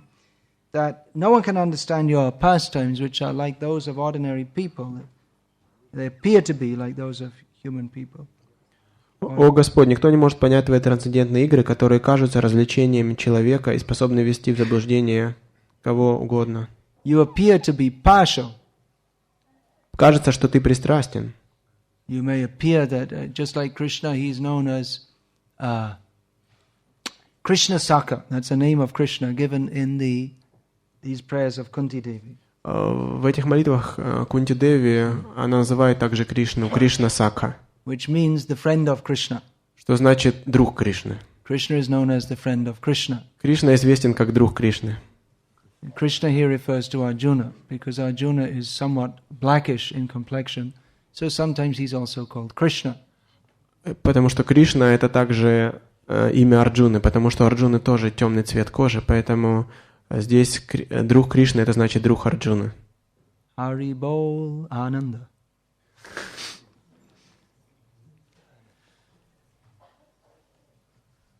So Krishna is known as the friend of Arjuna. Кришна известен как друг Арджуны. He's not known as Duryodhana Saka. Он не известен как друг Дурьоданы. He's known as, generic name is Daityari, the enemy of all the demons. У него также есть имя Дайтяви, He враг всех демонов. has many names connected with his devotees. У него очень много имен, которые так или иначе связаны с его преданными. Say some names. Скажите какие-то имена. Partha Sarati, Партаса. which means Знаешь, что это значит? the charioteer of Arjuna. Колесничий Арджуны. So he's not the charioteer under force. It's not like Jarabharat was forced by Rahugana Maharaj. Here, come, carry my palanquin. Not under force, out of love, out of friendship.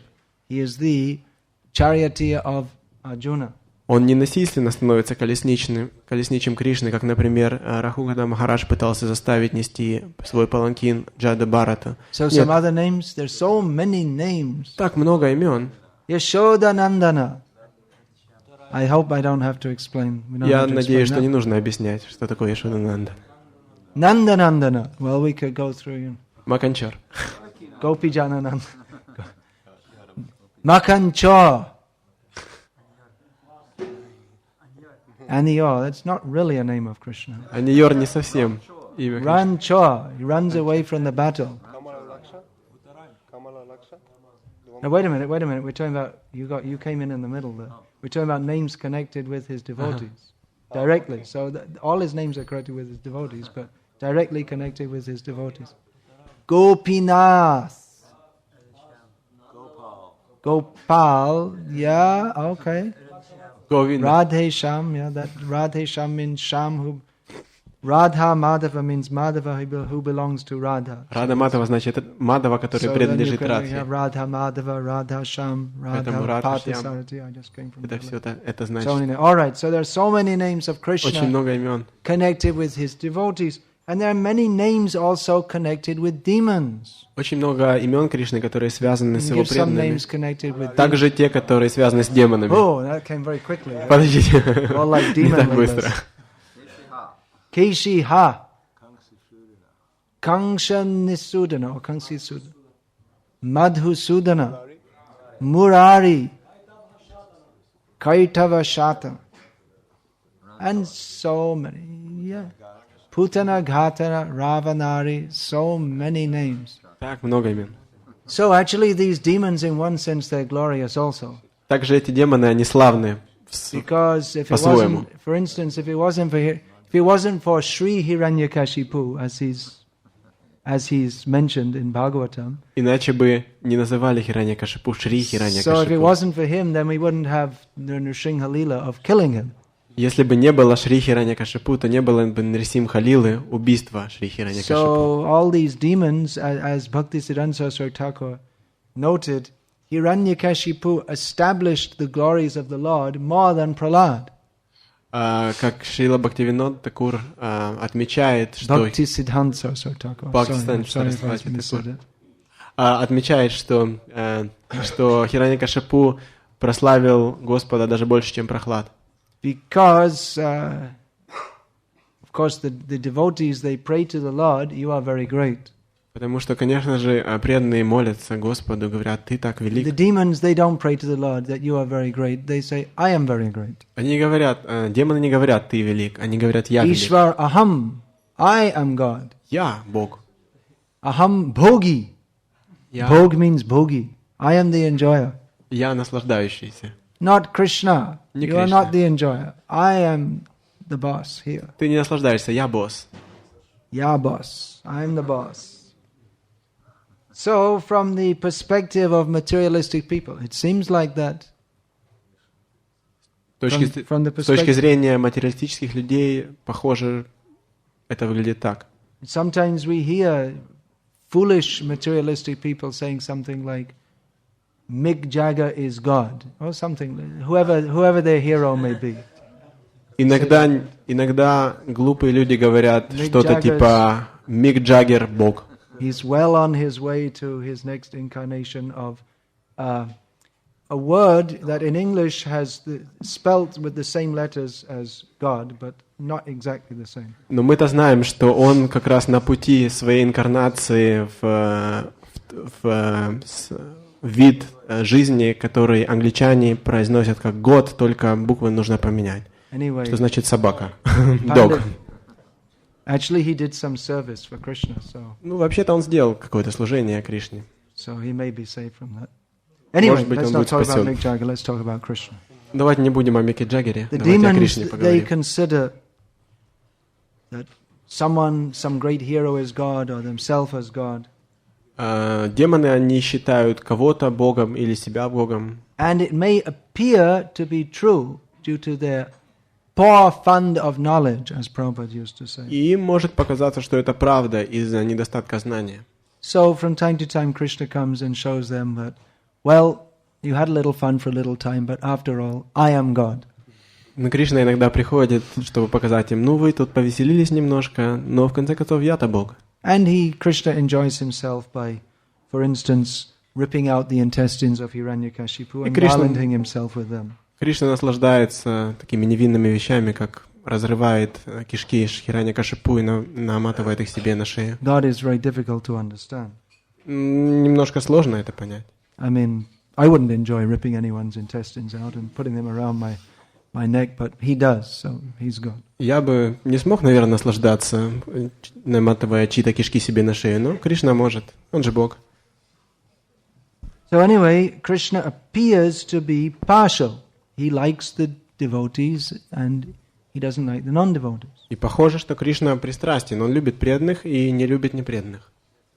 But he himself insists that I am impartial, Но сам он утверждает, я не пристрастен, я без пристрастия. as he states in Bhagavad Gita. Он так утверждает в Бхагавад-гите. What is that verse?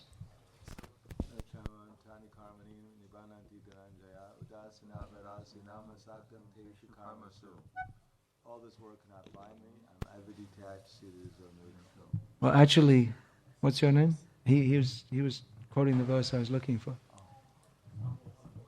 Samoham sarvabhuteshu name dveshu stinapriya. No one is my friend, no one is my enemy. I'm equal to all, Krishna says. Никто не является мне другом, никто не является мне врагом, я равен ко всем. He's neutral. Он нейтрален. What does that mean? Mother Yashoda, Krishna has no special affection for Mother Yashoda? Что это значит? Неужели у Кришны нет особой любви к матери Яшоде? I'm neutral. Я беспристрастен, нейтрален.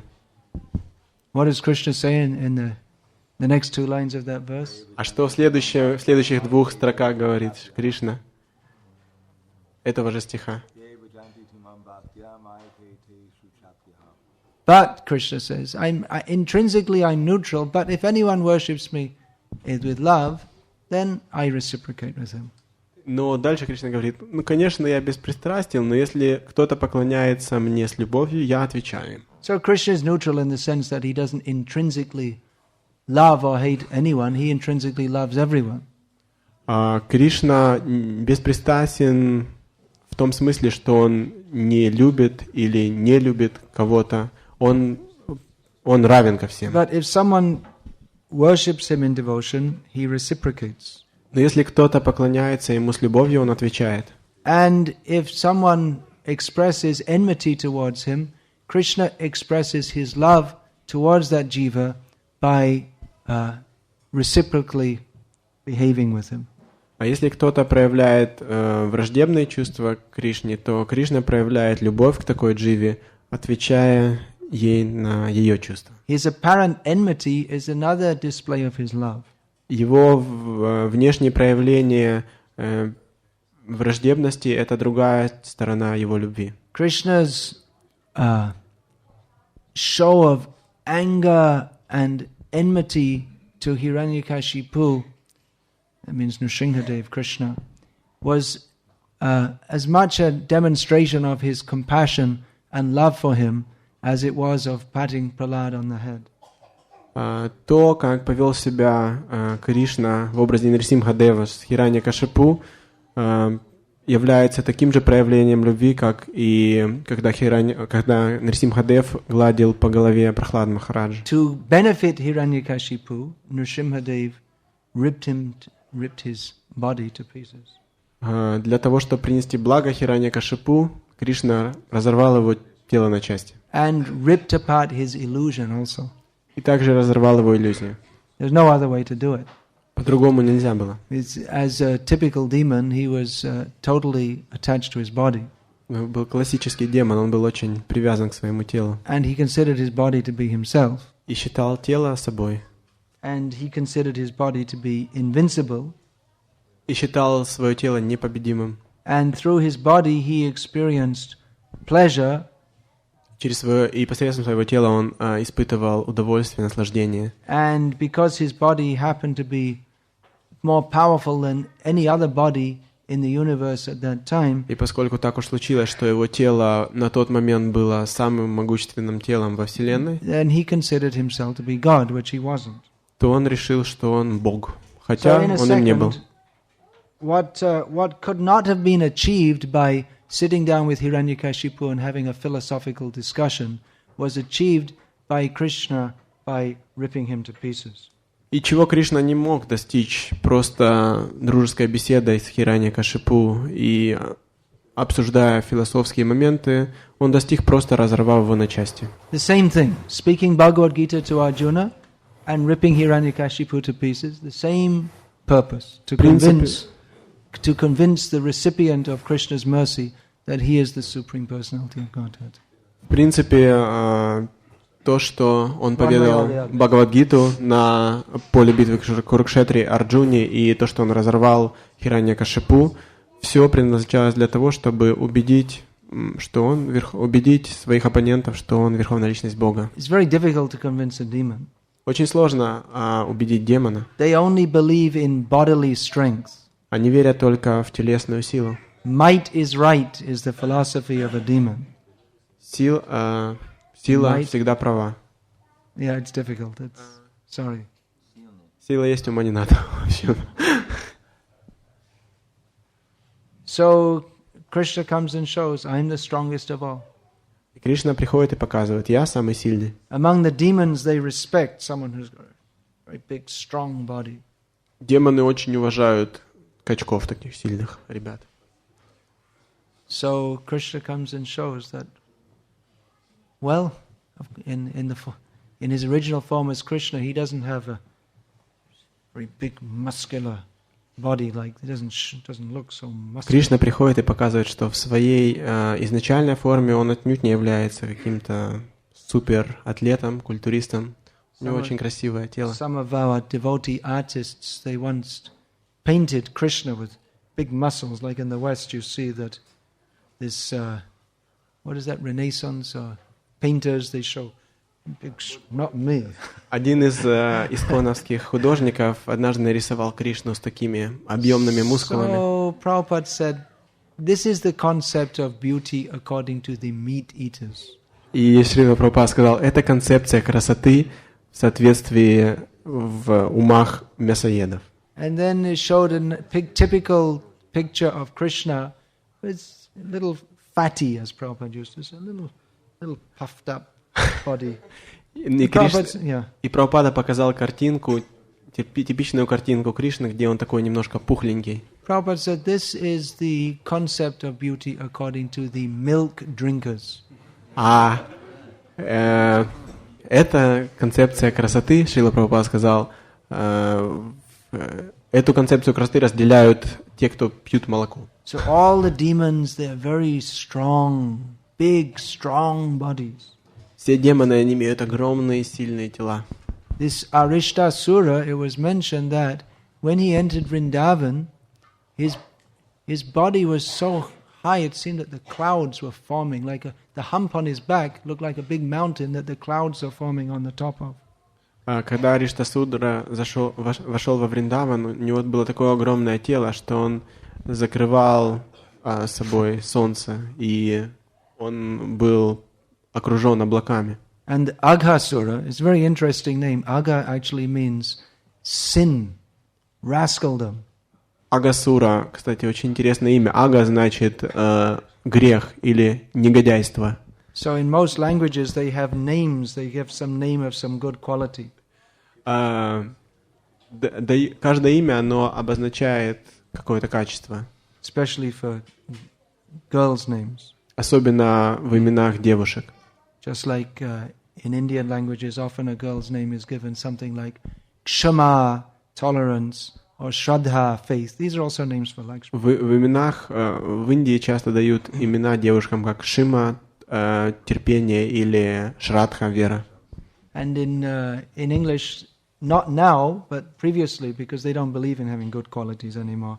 И в английском также, не сейчас, конечно, а раньше, потому что сейчас они уже не верят в хорошие качества. Они давали имена девушкам как терпение или вера. У вас тоже есть в русском такие? Вера, faith. Вера. Faith. Yeah. Вера means faith. Любовь, love. Любовь, love.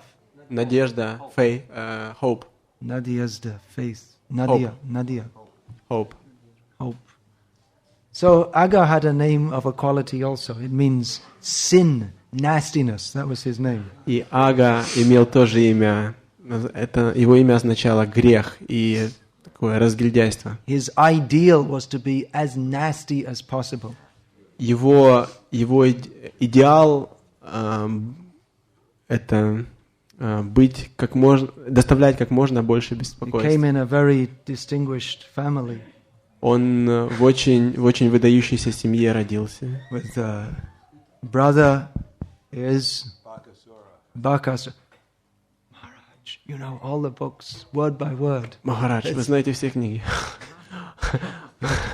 And what was his illustrious sister's name? А его великолепная сестра, как ее звали? Putana. So anyway, we're talking about our demons. They have very big bodies. So he opened his mouth, he was this big snake. Демоны имеют большие тела, и когда он открыл свой рот, он был большой змеей. And it went up to the sky. И прямо достал до небес. Just to make sure that if the cowherd boys, there'd be enough space for the cowherd boys to enter. Чтобы удостовериться, что для пастушков будет достаточно места, чтобы они туда вошли. So anyway, I was making the point, the demons, they have very big bodies, and they don't show. So I've got the biggest body, I'm the most powerful. В любом случае, я пытаюсь сказать, что демоны, они имеют огромные тела, и они пытаются этим показать, что я самый могущественный. And Krishna is just a little boy. Кришна просто маленький мальчик. Little boys, they don't have big, strong muscles. У маленьких мальчиков нет больших объемных мускул. They're just soft. Doesn't get hard until later when they start doing exercises. Они просто обладают мягкими телами, где-то до 8 лет, пока они не начинают заниматься физкультурой. And especially Krishna's body is very soft because he's a little fatty, he's always eating so much butter and Особенно things like that. тело Кришны, оно очень мягкое, он такой пухленький, потому что ест много масла. Because he's a little tough because he's from the cow herding community. He's little tough. A little tough. But he's only Немного a little такой, boy. он немного крутой парень, потому что он из сообщества пастухов. But you shouldn't really have to send Kishi or Agha or Baka or any such big demons to kill a little boy. Но не нужно на самом деле посылать каких-то огромных демонов, Агастуру или еще кого-то, чтобы убить маленького мальчика. There's a saying to use a cannon to kill a mosquito. И говорят, использовать пушку, чтобы убить комара. You have that saying? You say like, no, you don't. Okay, all right. It's just like, you see, there's a mosquito flying Видим, around. москита летает. So, okay, bring the cannon. Так, тащите пушку сюда. A huge cannon. Огромную пушку. Aim it, shoot. Okay, killed it. So it's a little ridiculous. Это немножко странно. Because the mosquito doesn't... A cannon is meant for killing lots of people all at one time. Потому что пушка предназначена для того, чтобы одновременно убивать множество людей. For breaking down a big building. Для того, чтобы разрушать большие здания. And a mosquito you can just... А комара можете просто чикай. Нет. Nowadays they have mosquito machines which does it for you. Everything's done by machine, even killing mosquitoes. Сейчас даже есть специальная машинка для убийства комаров. Сейчас все делается машинами. Anyway, we're not recommending killing mosquitoes. Но мы не рекомендуем убивать комаров. But the point is very easy to... It's just a little insignificant little insect. Но суть в том, что убить-то комара очень легко. So these big demons, they were fearful even to Indra. Эти большие демоны, они пугали даже Индру. Indra becomes so powerful by performing so many sacrifices. Индра достиг большого могущества, совершая множество жертвоприношений. And acquiring so much pious activities И that he's able to rule over the heavenly kingdom. И он накопил столько благочестивых действий, что он мог управлять всей вселенной. You have to be very powerful to rule over the heavenly kingdom. То есть всем небесным царством. Ananda. Нужно быть очень могущественным, чтобы управлять небесным царством. Because all the time the demons are coming to try and take it over. Потому что демоны все время пытаются его отнять. So Indra is very powerful, but these demons were fearful even to Indra. Индра очень могущественный, но даже он боялся этих демонов. So Kamsa was sending these big demons to eliminate this little cowherd boy called Krishna. И Камса послал этих огромных демонов для того, чтобы уничтожить этого маленького мальчика по имени Кришна. It seems a little imbalanced. Небольшой дисбаланс, кажется. I mean, if you ask a big man to do a small job, it's a little insulting, isn't it? Если вы попросите большого человека сделать какую-то незначительную работу, это даже как бы оскорбление. If the prime minister calls his finance minister, если премьер-министр вызывает министра финансов, please come here immediately, и говорит: быстро сюда, быстро. And he comes immediately and says, I've got something for you to do. И тогда он говорит ему: у меня есть что-то для тебя. See that piece of paper on the floor? Pick it up, throw it in the bin. Видишь эту бумажку на полу? Подними и выброси в корзину. So it's a bit of an insult, isn't it? I mean, you should call. I mean, you can either do it yourself or just call some servant to do that. Это немножко оскорбительно, конечно. Можно это самому сделать или просто позвать слугу. So to call some big demons just to kill a little boy. И doesn't seem proper. звать огромных демонов для того, чтобы убить маленького мальчика, не кажется чем-то правильным. It's wrong. Это неправильно. The demons, they also have their sense of what is right and what is wrong. У демонов тоже есть свои понятия, что правильно, а что неправильно. I didn't either. But nevertheless, all the demons are being killed one by this little boy. Но так или иначе, все демоны один за другим были убиты этим маленьким мальчиком. And Kamsa was saying, you see, just you killed that. Was it Kamsa was saying that by chance when Keshi was inattentive, you managed to kill him, and there was a little water snake called Kaliya, who you happened. И Камса сказал, на самом... Kamsa was calling to Narad Muni that it's just my you see, all my friends, they were just unlucky. Keshi was just a little inattentive, and then Krishna killed him. And then Kaliya was just a water snake, and then he subdued him. И когда Камса говорил с Нарадой, он сказал, что на самом деле это все были случайности. Кеша немножко зазевался, и Кришна воспользовался этим. Kamsa couldn't understand it, how he's sending these big demons, who even Indra is afraid of, and Krishna's just killing them off one by one in play. И потом просто задавил этого маленького водного ужа по имени Калия. Камса не понимал, как это Кришна мог одного за другим убить всех его больших демонов. So young boys, they like to play sports like fighting and this and that. Маленькие мальчики, они любят там играть, бороться, сражаться. And they'll pretend, just like when I was a kid, we used to play this fighting the Nazis. И когда я был маленьким мальчиком, у нас была игра «Побить нацистов». So, называлась так. It was like that. Always there's some game, like we're fighting and we're killing. So И всегда какая-то игра была, мы сражались и убивали друг друга. Prabhupada said that they used to play cops and robbers. The Krishna and his friends used to play cops and robbers. А Прабхупада говорил, что Кришна играет со своими друзьями в милиционеров и воров. So little boys, they like to play games like that, of fighting. Маленькие мальчики, они любят такие игры. And pretend that, you see, I'm Hitler and this is Stalin. И там притвориться, я Гитлер, тут Сталин, тут Черчилль. They're just little boys. Они маленькие мальчики. But in Krishna Lila, the demons, they performed a function of being real demons and coming, and Krishna actually killing them.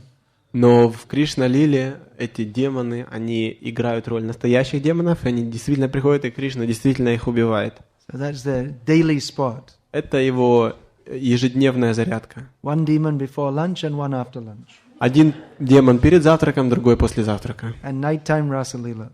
И ночью Раса Лила. So it appears that Krishna, he is against the demons. He doesn't like them. Похоже, что Кришна имеет что-то против демонов. Они ему не нравятся.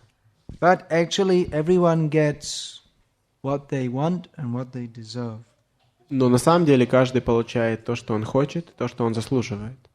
We may blame it on God. Мы можем обвинять Бога. Oh, God. О, Боже мой. And something bad happens, we say, oh, God. Всегда, когда что-то происходит, It's all his fault. Боже мой, его вина. I'll tell a little story in this regard. Расскажу маленькую историю по этому поводу. That people expect that God should just do what they want. Как люди ожидают, что Бог будет делать то, что они хотят. So one man approached Bhaktisiddhanta Saraswati Thakur. Однажды один человек обратился к Бхактисиданте Сарасвати Такуру. Well, I have a friend. У меня друг есть. And recently his daughter became very sick. И недавно его дочь сильно заболела. And then that man, he became suddenly very religious. И вдруг ни с того ни с сего этот человек стал очень религиозным. And he began chanting all the time, Gora, Gora, Gora, Gora. И он начал повторять Гора, Гора, Гора, Гора. And he started doing puja of Gora very attentively. И он начал очень внимательно поклоняться Гауре. And he started serving his guru very И attentively. начал очень внимательно служить с большим вниманием своему гуру. But despite his great devotion to Gaura, his daughter anyway died in great pain. Но несмотря на его великую преданность Горе, его дочь умерла с большими мучениями. So after some time, Через какое-то время I met that man again and I asked him, well, how is your Gaur bhajan going on? How is your worship of Gaura going on? это человек, который рассказывает Бхактисиданте Сарасвати, он говорит, что я встретил снова этого человека и спросил, как там твой Гор-баджан поживает. This man is telling to Bhaktisiddhanta, yes. So he said, Gaura, there's no such person as Gaura. Гора. Я не знаю никого такого Горы. If there was any such person as Gaura, he would have certainly saved my daughter. Если бы был какой-то там Гора, он бы точно бы спас мою дочь. Then his glories would have been widely spread, how he saved my daughter. Тогда бы его слава была широко распространена, как он спас мою дочь. I don't believe in any such person as Gaura. А теперь я ни в какого Гору не верю. So the man asked Bhaktisiddhanta Saraswati Thakur that how is it that his devotion turned to atheism? И этот человек спросил Бхактисиданта Сарасвати Такура, как же так получилось, что его преданность превратилась в атеизм? So Bhaktisiddhanta Saraswati Thakur said he was never worshipping Gaura. И Бхактисиданта Сарасвати Такур сказал, он никогда не поклонялся Гауре. He was worshipping Satan in the name of Gaura. Он поклонялся сатане во имя Гора, он поклонялся He сатане. is not worshipping the Gaura that we worship. Он не поклонялся Горе, тому Горе, которому мы поклоняемся. He is not worshipping the Gaura of Srivas Thakur, Он не поклонялся Гауру Шриваса Пандита, whose son died in the middle of Gaura's kirtan, and чей сын умер посреди киртана, когда киртана с Господом Гаурангой, and who stopped all the women of the house from crying, saying, "Don't disturb Gauranga Mahaprabhu's kirtan." и он заставил всех женщин в своем доме замолчать, сказав, пожалуйста, не беспокойте киртан Гауранги Махапрабху. This is a real devotee. He accepts everything as the mercy of the Lord. Это настоящий преданный. Он принимает все как милость Господа. Whereas a demon, he tries to manipulate the situation by his own muscle power. Тогда как демон пытается манипулировать ситуацией с силой своих бицепсов. Whereas a devotee just depends, whatever the Lord gives to me, I will accept. Тогда как преданный, он говорит, что бы Господь мне ни дал, я приму это. So Kunti Devi, she has accepted so many difficulties. Кунти Деви, она приняла так много страданий и трудностей. She accepts it as the mercy of the Lord. Она все это воспринимала как милость Господа. Whereas the demoniac people, they will blame the Lord. Oh, see, he's making life so difficult for me. С другой стороны, демоны, они обвиняют Господа и говорят, о, посмотрите, он мне жизнь очень затрудняет. Or they will take their own difficulties as evidence that there is no God. Или они воспримут те трудности, которые они имеют в жизни, как свидетельство того, что Бога нет. They will say, if there is God, then he should have arranged my sense gratification. Они говорят, если бы Бог был, он бы все устроил для того, чтобы я спокойно наслаждался. That there is suffering in the world is proof that there is no God, according to the demons. А вот страдания в мире — это как раз доказательство того, что Бога нет. Это в соответствии с демоном. Demoniac misconception is being rejected herein by Kunti Devi. Это неправильное понимание демонов здесь отбрасывается Кунти Деви. But there's no time to get into discussing the intricacies Но of времени that, для того, чтобы углубиться в это, у нас нет. because it's time to take Gaura Prasadam. Потому что время принимать Гаура Прасад. Hare Krishna.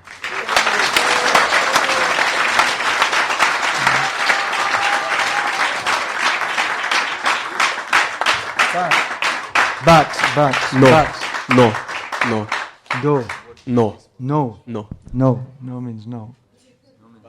No means but. But according to this watch, there's time for one or two questions. Но в соответствии с этими часами у нас есть время на пару вопросов, а So what в соответствии is the с другими часами Нет нет вообще времени. В чем Krishna правда? is time. So is Krishna 8:53 or is he? Кришна время. 9 Итак, o'clock. Кришна сейчас 8:53 или Yeah. Кришна сейчас 9 часов? One question. Один Two вопрос. hands up. Okay, whose question shall I answer? They'll blame you then instead of me. All right. Please ask. Do you sincerely think that there is no time for discussing Srimad Bhagavatam? Вы действительно считаете, что нет времени обсуждать Шримад Бхагаватам? There is time. Есть время. We are working within time. Мы работаем со временем. The time has been scheduled for different phases of discussion, Но время распланировано для различных моментов which will обсуждения, continue after prasadam. которые мы продолжим после просада.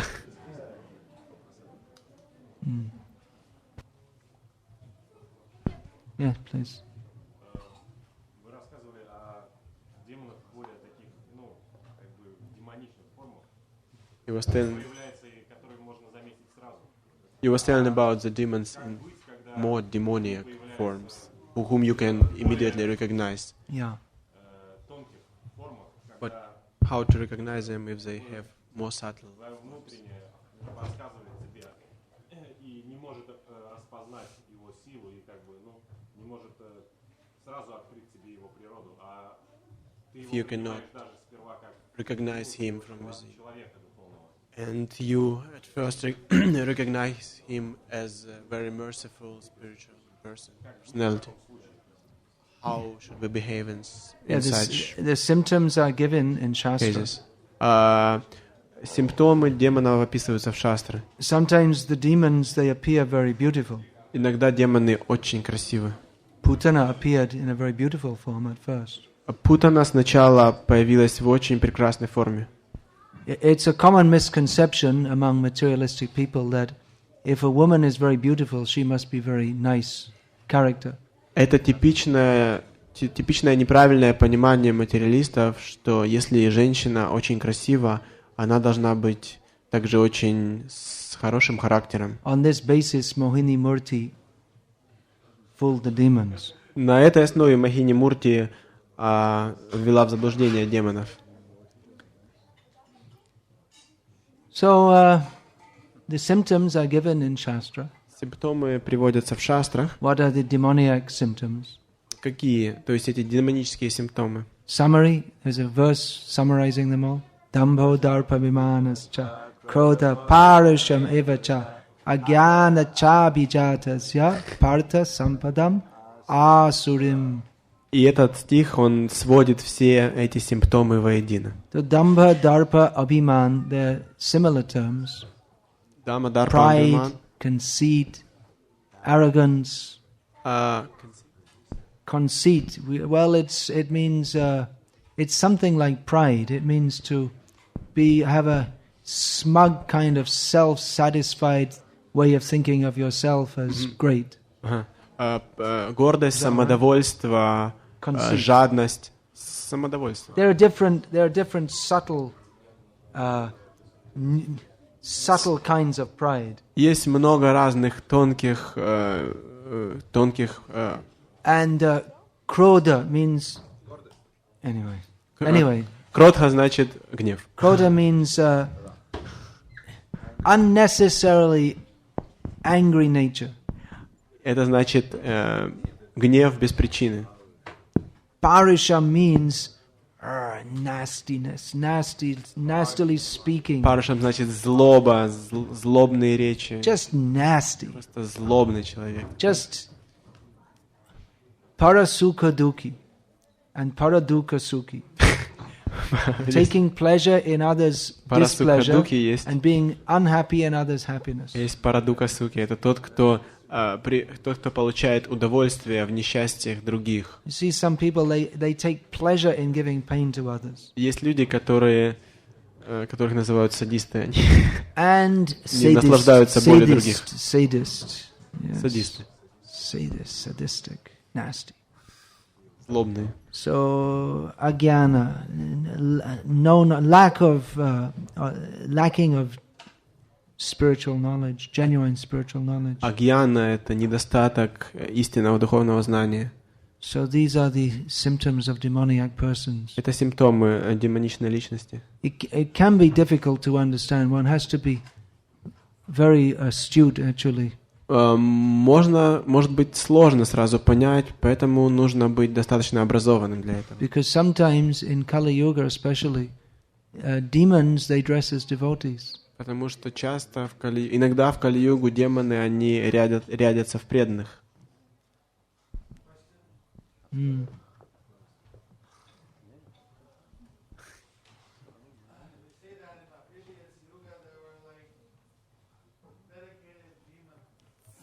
Full hardcore.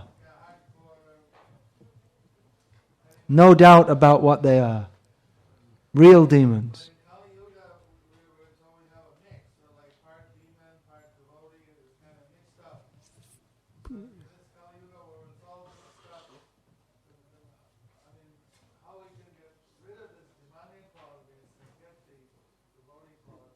Джайапатака Махарадж спрашивает, что раньше, в предыдущих югах, демоны были настоящими демонами, такими стопроцентными, а преданные были преданными. Но в Кали-югу все смешивается, и как мы можем избавить себя от демонического умонастроения? We should go to Jayapataka Maharaj for the answer to that question. Мы должны пойти к Джайапатаке Махараджу, чтобы он нам ответил на этот вопрос. Я хочу ваш ответ услышать. I'm on the seat. Вы на кресле сидите. Well, it's one of those how-to questions. One of those how-to questions. I'm sorry, you're the translator. I don't know how to translate it in Russian. It's up to you. Это вопрос, как сделать. Один из серии вопросов, как сделать. How to become sincere. Как стать искренним, например. How to chant with more attention. Как повторять с большим вниманием. How to make advancement. Как прогрессировать. How to get free of the demoniac propensity. Как избавиться от демонических наклонностей.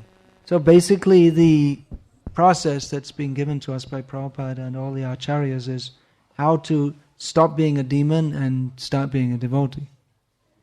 И, в общем-то, вот этот процесс, который дал нам Шрила Прабхупада, он и работает в направлении, как перестать быть демоном и стать преданным. If we simply follow this process, then we should become purified. Если строго следовать процессу, то мы очистимся. Мы должны очиститься. That means following as the process, as Goswami Maharaj has explained, the external practices, they nourish the internal. Как объяснял Госвами Махарадж, что деятельность на внешнем уровне, она подпитывает внутреннюю деятельность. People are often looking for something like something special. What is there? We already got the most special thing, люди ищут process of Krishna consciousness. Чего-нибудь особенного, но мы-то уже получили самую особенную вещь, необычную. Процесс сознания Кришны. Even on top of the standard process that Prabhupada gave us, there is something very special, which is also part of the process that Prabhupada gave us. Но из того, что дал нам Прабхупада, как бы на вершине этого процесса есть что-то супер особенное, хотя это тоже включено в процесс, который дал нам Прабхупада. We can all take advantage of this as much as possible. И мы можем все получить как можно больше блага от этого. But if we really want to get a very special dose of Chaitanya Mahaprabhu's mercy, но если мы хотим получить действительно особую дозу милости Господа Чайтаньи, very special dose, особую дозу, we can take shelter of Mayapur Dham. Нужно принять прибежище у Майяпур-Дхаме. Because however demoniac, rascal, wretched, miserable, nasty, nonsense, fool number one, idiot we may be. Какими бы идиотами мы ни были. Remember all those terms? However much like Bhakti Vikasha Swami we may be.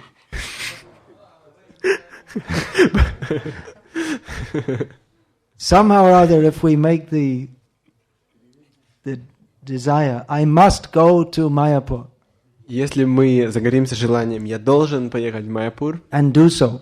и сделаем так. Just like the Muslims, they're always thinking, I must, one time in my life, I must go to Makkah. Как мусульмане, они знают, хотя бы раз в жизни я должен поехать в Мекку. Especially at the time of Hajj. Особенно во время хадж. You probably don't know what that is because Вы, there are наверное, no не знаете, что Muslims это around такое. here. You know? Okay. Неважно. So, as followers of Chaitanya Mahaprabhu, or at least aspiring to be followers, we should all desire, not only desire, but make some specific or plan somehow or other. We must go to Mayapur, especially at the time of Gaur Purnima. Как последователи Чайтаньи Махапрабху, или, по крайней мере, пытающиеся ими стать, мы должны хотеть, и не только хотеть, а прилагать усилия, особые усилия для того, чтобы попасть в Майяпур Дхаму, особенно во время Гаура Пурнима. And serve or take shelter of Gaura Dham. И служить Гаура Дхаме, и chant, принять прибежище у нее. and chant Gaura Nam, И повторять имена Горы. and attempt to fulfill Gaura Kam, the desire of Chaitanya Mahaprabhu. И попытаться исполнить Гора Кам, желание Чайтаньи That Махапрабху. his name be spread all over the world. А желание это, чтобы его имя было распространено по всему миру. So try to fulfill Gaura Kam by spreading Gaura Nam, and he will take you to Gaura Dham. Попытайтесь исполнить Гора Кам, распространяя Гора Нам, и он заберет вас в Гора Дхам.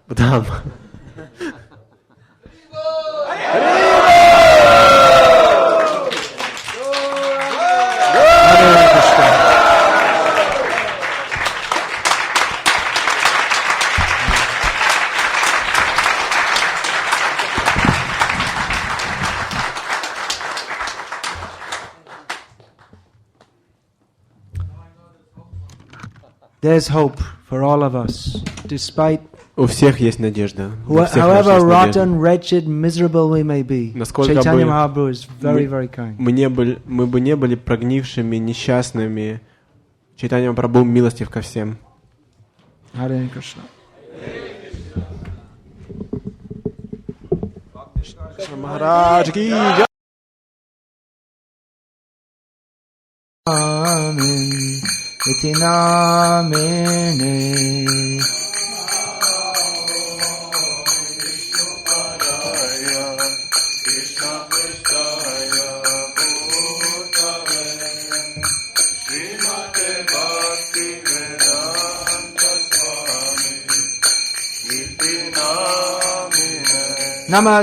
Namaste Saraswate Deve Gauravani Pracharine Nirvishesha Shunyavadi Tashatya Deshatarine.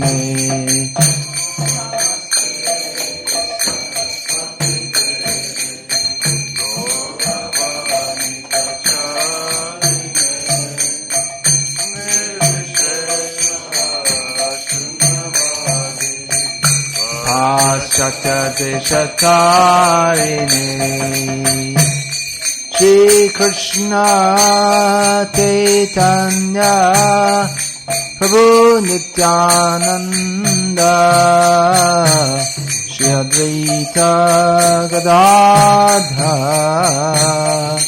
Shivasadi Gaura Bhaktavinda.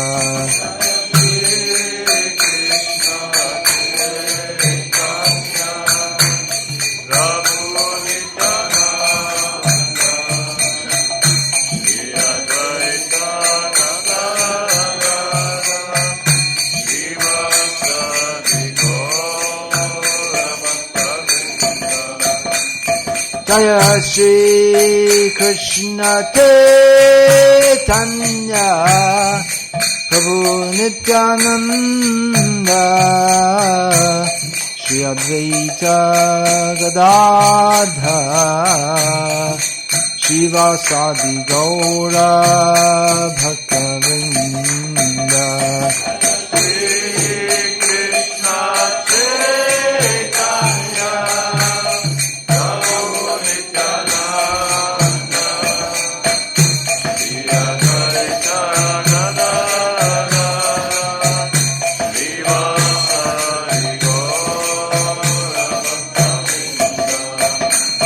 Hare Krishna,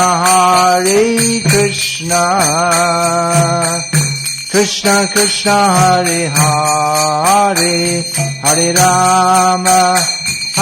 Rama, Rama Rama, Hare Hare, Hare Krishna.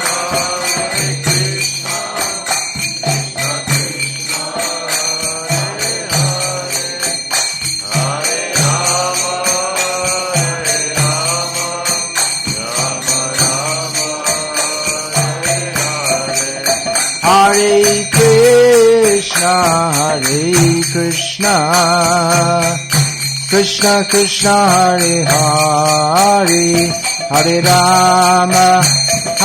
Rama, Rama Rama, Hare Hare, Hare Krishna.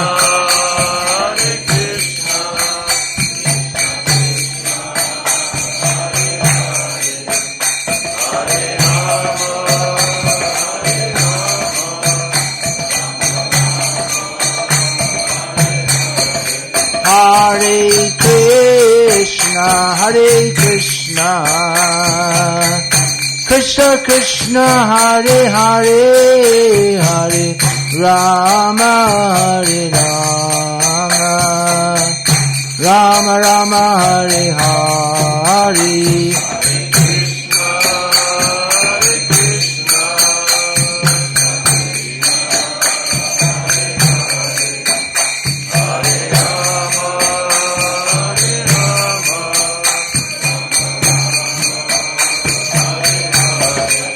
Hare Krishna,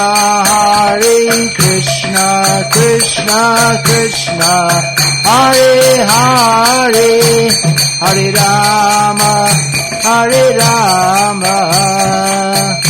Rama Rama, Hare Hare, Hare Krishna.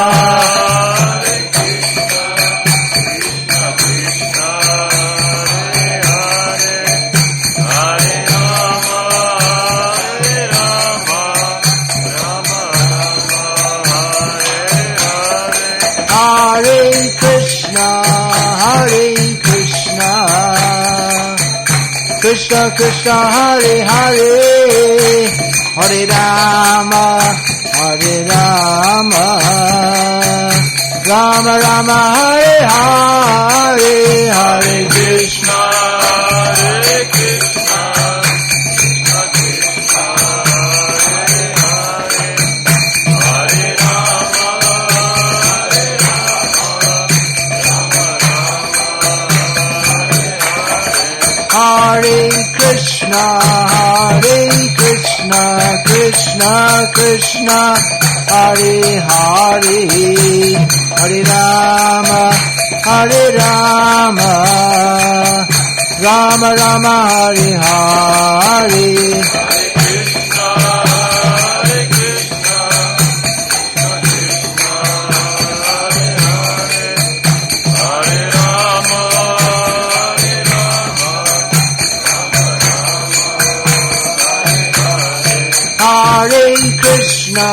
Hare Krishna, Krishna Krishna, Hare Hare, Hare Rama,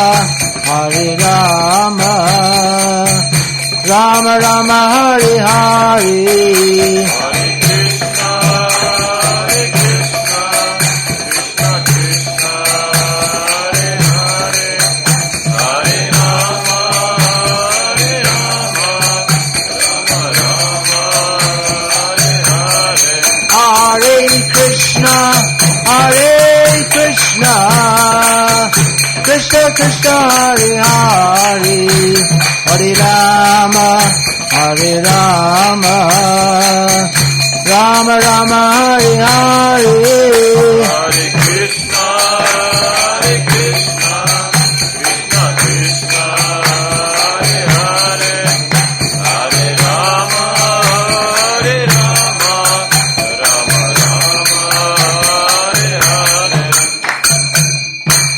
Jaya Vishnupad Paramahamsa Parivrajaka Acharya Stota Sada Sri Srimad Srila A.C. Bhakti Vedanta Swami Prabhupada Ki Jai. Shri Shri Gaurnitai ki jai, Shri Shri Giriraj Govardhan ki jai, Samveta Bhakta Vrinda ki jai, Hare Krishna. Nama Om Vishnu Padaya Krishna Preshtaya Bhutale Srimate Bhakti Vedanta Swaminiti Namine Namaste Saraswati Deve Gaurvani Pracharni Nivishesha Shunyavadi Paschatya Deshita. If you want to put it up here, you'll get a better sound, isn't it? Doesn't make that much difference? Or it's better? Okay. What I'm thinking is, before you leave, I'll just copy whatever, instead of me recording also, I'll just use your recording. I'll copy them into my computer before I leave. Is that all right? Well, I have USB to USB. I copy these into my computer.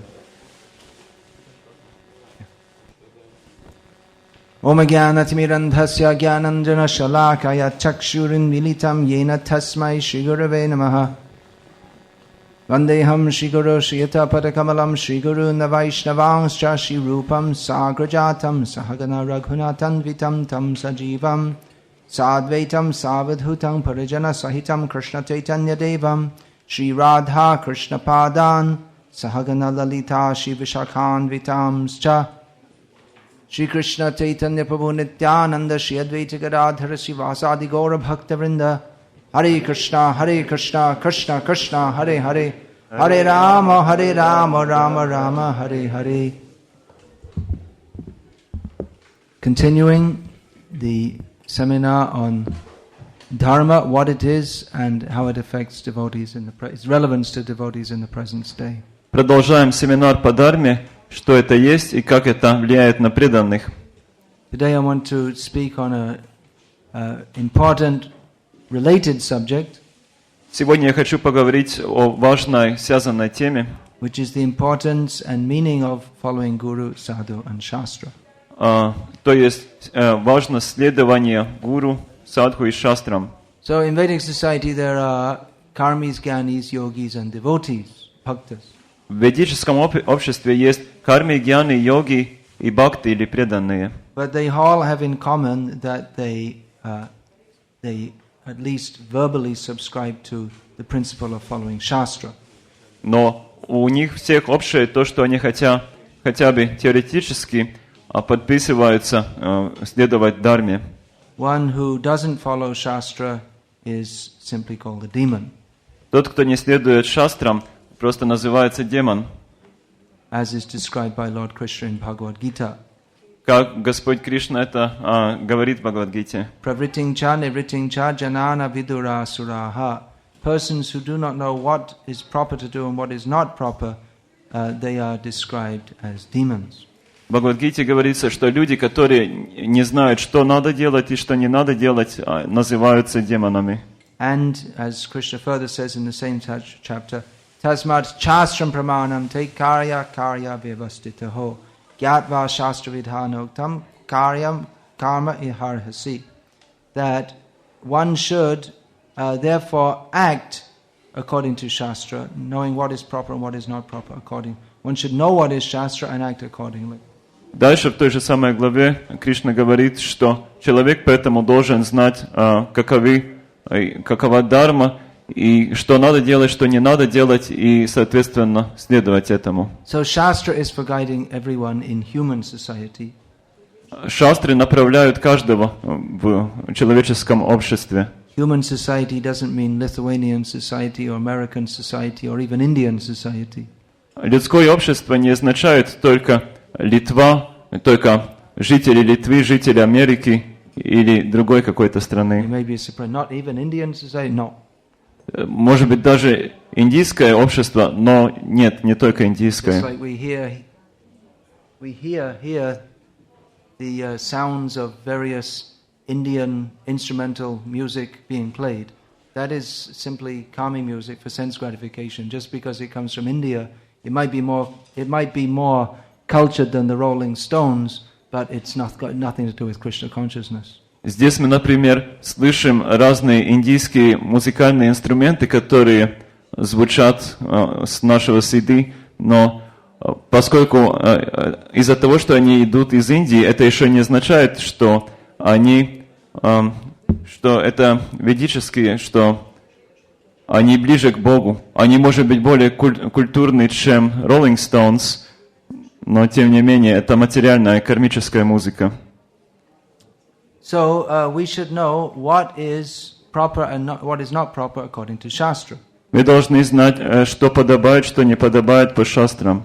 But then Shastra is, there are various injunctions in Shastra for different people on different levels. Но в шастрах даны разные наставления, различные для разных людей и разных уровней. Yesterday I was saying that many things which karmis, gyanis and yogis follow, devotees also follow. И вчера я говорил, что многие вещи, которым следуют карми, гьяни и йоги, им также преданные следуют. Karmis, gyanis and yogis and devotees, they're all enjoined to rise early, bathe and engage in religious activities. И карми, и гьяни, и йоги, им всем даются наставления, что они должны вставать рано, принимать омовение и заниматься благочестивой деятельностью. But karmis, gyanis, yogis and devotees have a different goal of life, and therefore there are different duties prescribed for them. Но у карми, гьяни и йоги есть различные цели жизни и у преданных, поэтому у них разные обязанности. And specifically devotees are enjoined to act in a manner that is favorable for their cultivation of Krishna consciousness. И в частности преданным говорится, чтобы они действовали так, чтобы развивать сознание Кришны. Anukulyasya sankalpa pratikulyasya varjanam. Devotees should perform all those activities which are favorable for Krishna consciousness and reject those which are not. Анукулася санкалпам пратикулася варджанам.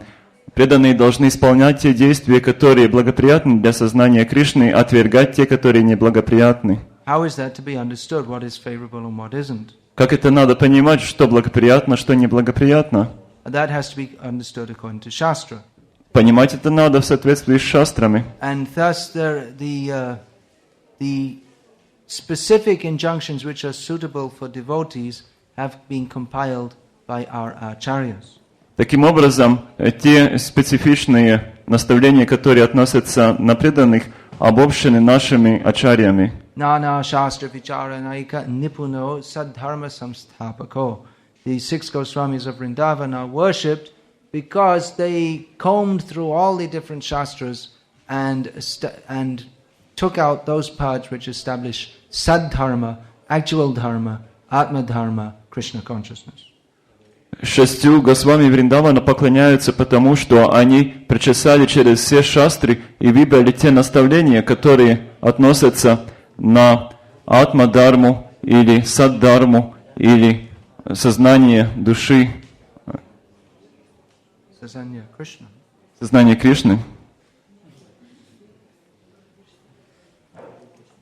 And they have given those codes of behavior in their famous books.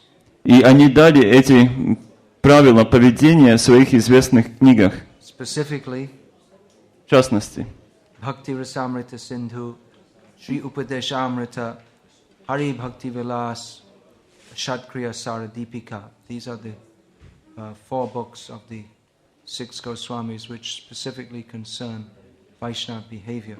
Эти 4 книги Госвами, в частности, имеют отношение к поведению вайшнавов.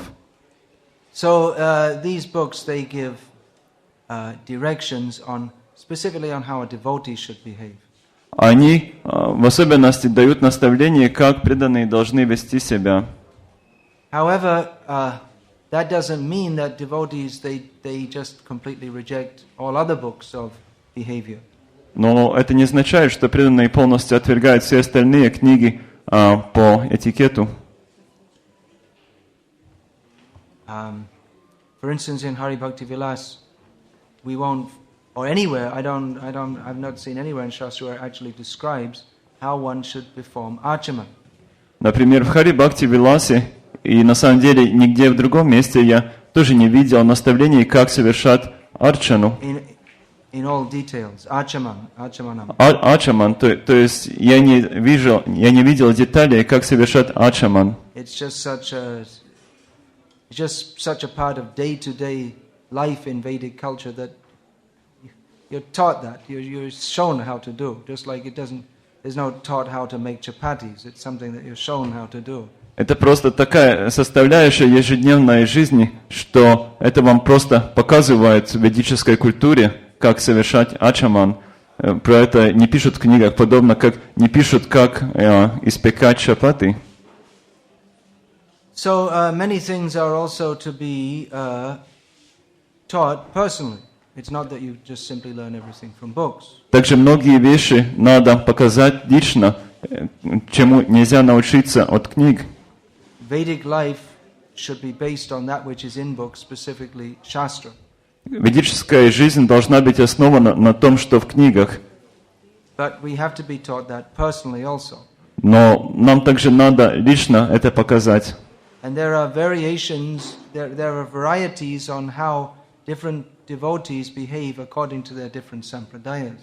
И есть разновидности, как разные преданные ведут себя в своих разных сампрадаях, According to the goal of the different sampradaya. В соответствии с целями разных сампрадай. And even within the same sampradaya there may be sub-branches. И даже в той же самой сампрадае могут быть ветви. So in our Krishna conscious movement that we are presently following, that we are all members of this International Society for Krishna Consciousness, we specifically follow His Divine Grace Srila A.C. Bhaktivedanta Swami Prabhupada.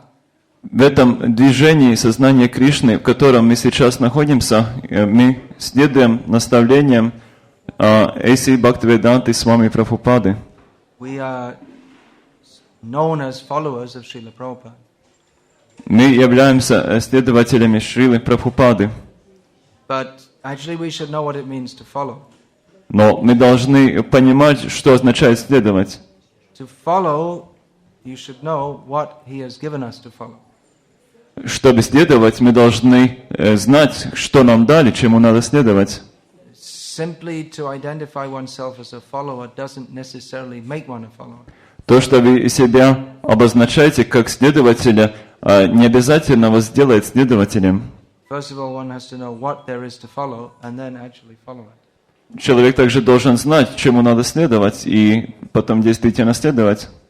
Now, we find that Srila Prabhupada himself, he never claimed himself as an authority independent from the pristine authorities of Guru, Sadhu and Shastra.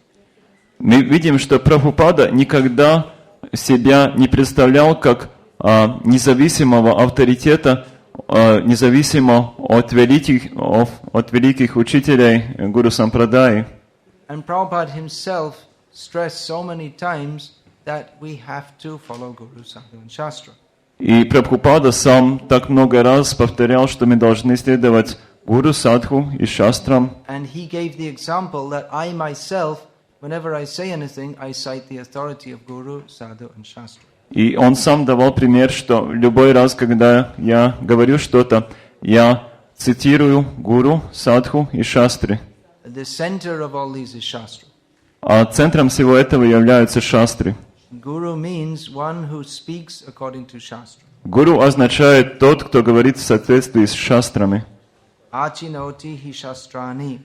The first qualification of an acharya is that he behaves according to Shastra. Первая квалификация ачарьи есть то, что он следует Шастрам. Acharya stapyatyapi, and he establishes the principles of behavior according to Shastra. И он устанавливает принципы поведения в соответствии с Шастрами. Swayam acharate yasmad. He personally acts and preaches according to Shastra. Он лично поступает и проповедует в соответствии с Шастрами. Acharyastena kirtitaha, and therefore he is known as acharya. Таких людей прославляют как ачарьев. So an acharya doesn't just make something up, but he speaks according to Shastra. Ачарья не придумывает ничего, он говорит в соответствии с Шастрами. This is an extremely important principle. Это исключительно важный принцип. The misunderstanding of, or the lack of understanding of which can cause chaos in our spiritual lives. недостаточное понимание которого или непонимание которого может породить хаос в движении. As we have practically seen in our Krishna consciousness movement, in our ISKCON society. Как мы это практически видели в нашем движении Общества сознания Кришны. That often it's been misunderstood that, well, we just follow Guru whatever he says. Как это часто понимают, что мы только следуем гуру, что бы он ни сказал. But actually that is not correct at all. Но это на самом деле совсем неправильно. We follow a guru because he speaks according to his guru, sadhu and shastra. Мы следуем гуру потому, что он говорит в соответствии со своими гуру, садху и шастрами. If we follow a guru just whatever he says, then we become in the category of Sai Baba and Osho and all these nonsense people. Если мы только следуем гуру всему, что он говорит, тогда мы попадаем в категорию Сай-Бабы, Ошо и им подобным. Who just speak any nonsense and it has no connection to guru, sadhu or shastra. Они говорят любые глупости, которые не связаны с гуру, садху и шастрами. So the duty of a guru is to teach his disciples what is shastra and how to develop their intelligence to discriminate on the basis of guru, sadhu and shastra. Гуру должен обучить своих следователей, что такое шастры и как развить разум, чтобы понять и следовать гуру, садху и шастрам. Shastra is the center. Шастры есть центр. But exactly how to understand it, we have to understand it through knowledge received in parampara. Но чтобы их точно понять, мы должны знать, как их понимать через знание, полученное по парампаре. Because although Shastra is very, the message is clear to those whose consciousness is clear. Потому что сами по себе шастры ясны для того сознания, которого чисто. The message of Shastra is surrender to Krishna, the Supreme Personality of Godhead. Послание шастр таково: предайтесь Кришне, Верховной Личности Бога. But because our consciousness is not clear, therefore we require to go to someone whose consciousness is clear to explain this. Но поскольку наше сознание нечисто, то нам нужен кто-то с чистым сознанием, кто бы объяснит нам это. Just like manmana, always think of me. It's very clear. Krishna says in Bhagavad Gita, always think. Как, например, Кришна говорит в Бхагавад-гите: «Манмана, все время думай про меня». But someone of vastly misguided intelligence has interpreted that it is not Krishna, not the person Krishna that we have to think of, but the unborn eternal within Krishna. Но кто-то с основательно неправильно направленным разумом интерпретирует это так, что надо предаваться не Кришне, а тому непроявленному, безличностному, что есть в Кришне. So someone whose consciousness is not clear, when they hear this, they may be bewildered by this. Когда тот, сознание которого нечисто, когда он слышит это, он может прийти в заблуждение. So, to a large extent, it is our sincerity in wanting to attain a bona fide guru that gives Krishna, that inspires Krishna to direct us towards a bona fide guru. Это есть. It is our sincerity to actually want a bona fide guru, to actually want to approach Krishna. It is our sincerity that will inspire Krishna to direct us to a bona fide guru. Это есть наша искренность. Наша искренность есть та причина, которая заставит наша искренность следовать гуру и понять Кришну. Есть то, что заставит Кришна послать нам истинного духовного учителя и открыть нам этот путь. А если мы хотим быть обмануты, то Кришна вдохновит нас, чтобы нас обманули.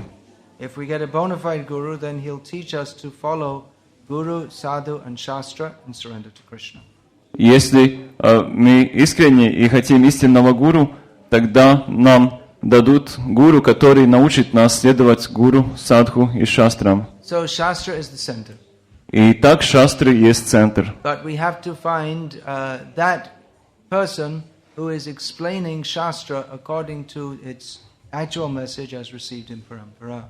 Но мы должны найти личность, которая объяснит эти шастры в соответствии с гуру парампарой. So we need shastra, we need guru. Нам нужны шастры, нужен гуру.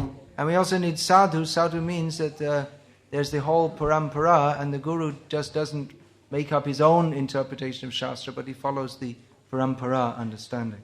Садху означает, что есть парампара, и гуру не создает свою собственную интерпретацию, но он следует всей парампаре. So it's a very simple principle. Итак, это очень простой принцип. But if we don't understand it, or if we're simply sentimental, then we're likely to be misguided. Но если мы это не понимаем или не хотим понять, то нас собьют с дороги. And this is not all simply theoretical discussion, has very profound import in our present ISKCON society. И это не чисто теоретическое обсуждение, оно имеет очень сильное влияние на наше нынешнее общество. Because there are many people with different opinions within our society. Потому что в нашем обществе есть множество людей с различными точками зрения. And many different books are being written and published within our ISKCON society. И множество различных книг пишутся и публикуются в нашем обществе ИСККОН. But whether or not they're according to Guru, Sadhu and Shastra, that we have to see. Но соответствуют ли они гуру, садху и шастрам, это мы должны выяснить. Many devotees naively presume that any book that is circulated in ISKCON must be bona fide just because of that, ipso facto. Многие преданные наивно верят, что любая книга, которая циркулирует в ИСККОНе, должна быть авторитетной, просто потому что она тут циркулирует. Or they just presume that because some senior devotee says something or does something, that it must be correct because they're a senior devotee. Или считают, что если старший преданный что-то делает или говорит что-то, то должно быть это правильно, потому что он старший преданный. But everything has to be examined according to by the measure of Guru, Sadhu and Shastra. Но все должно сравниваться как бы с линейкой гуру, садху и шастр. Just one example came to my attention this morning. И вот сейчас как раз я заметил один пример. It's a relatively small matter, Это маленькое дело, but the understanding or misunderstanding was going to greatly affect the lives of certain devotees involved.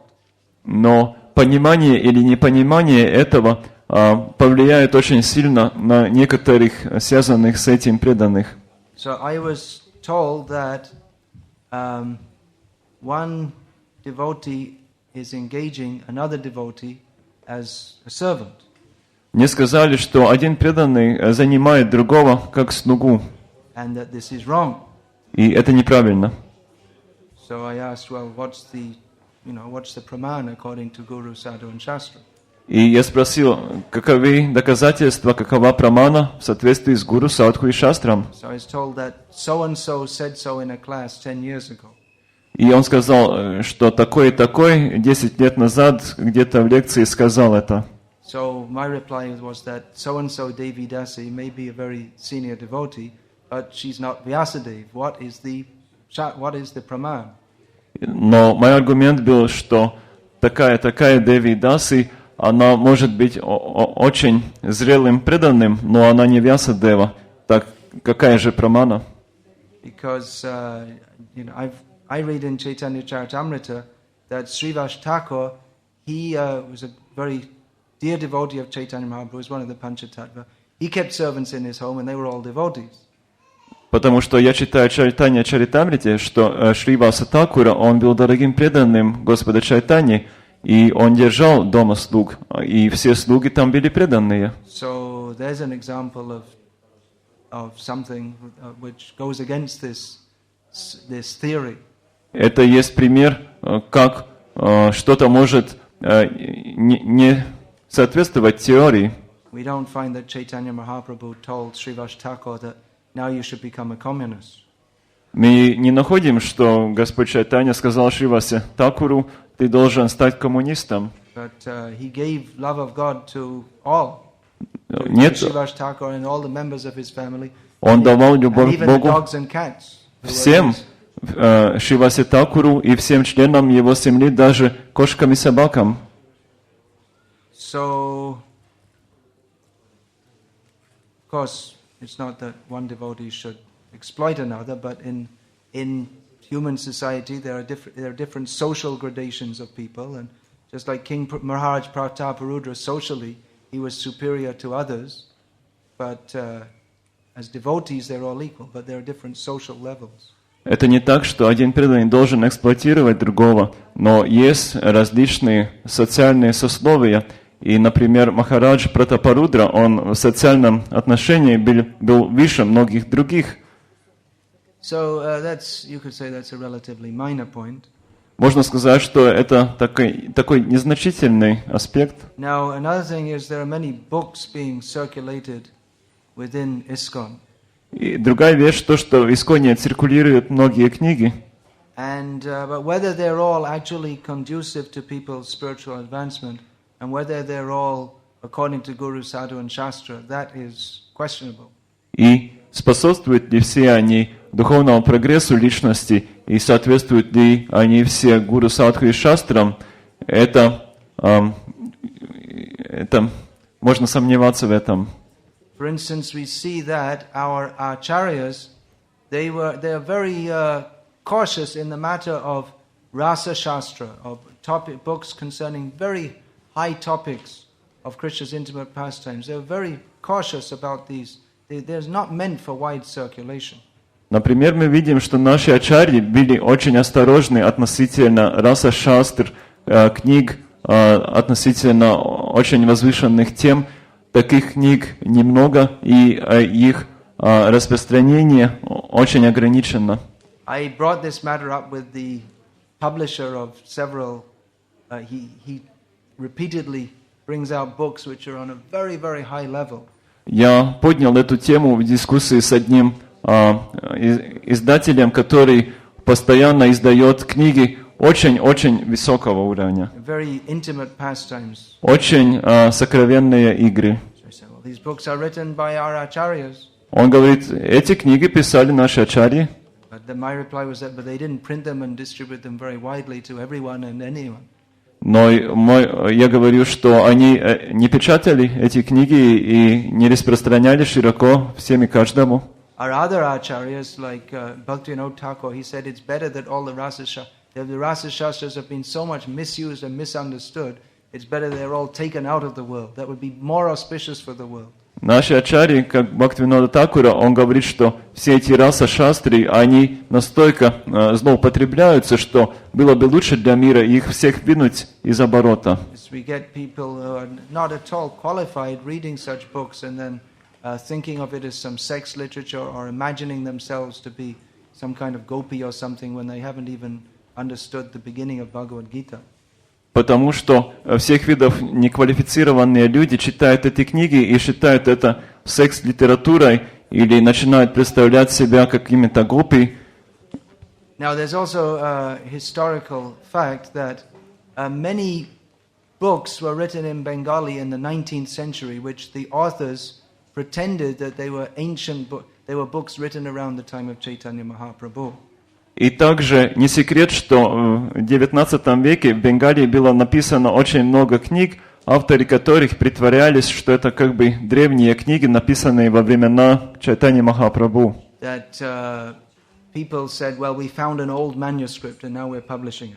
Люди говорили, что мы нашли старый манускрипт, мы сейчас его публикуем.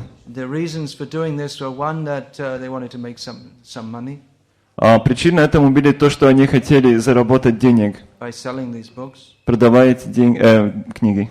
And another reason is that the different commercialized guru families, calling themselves the Advaita Vangsha or the Nityananda Vangsha, they wanted to promote their own position.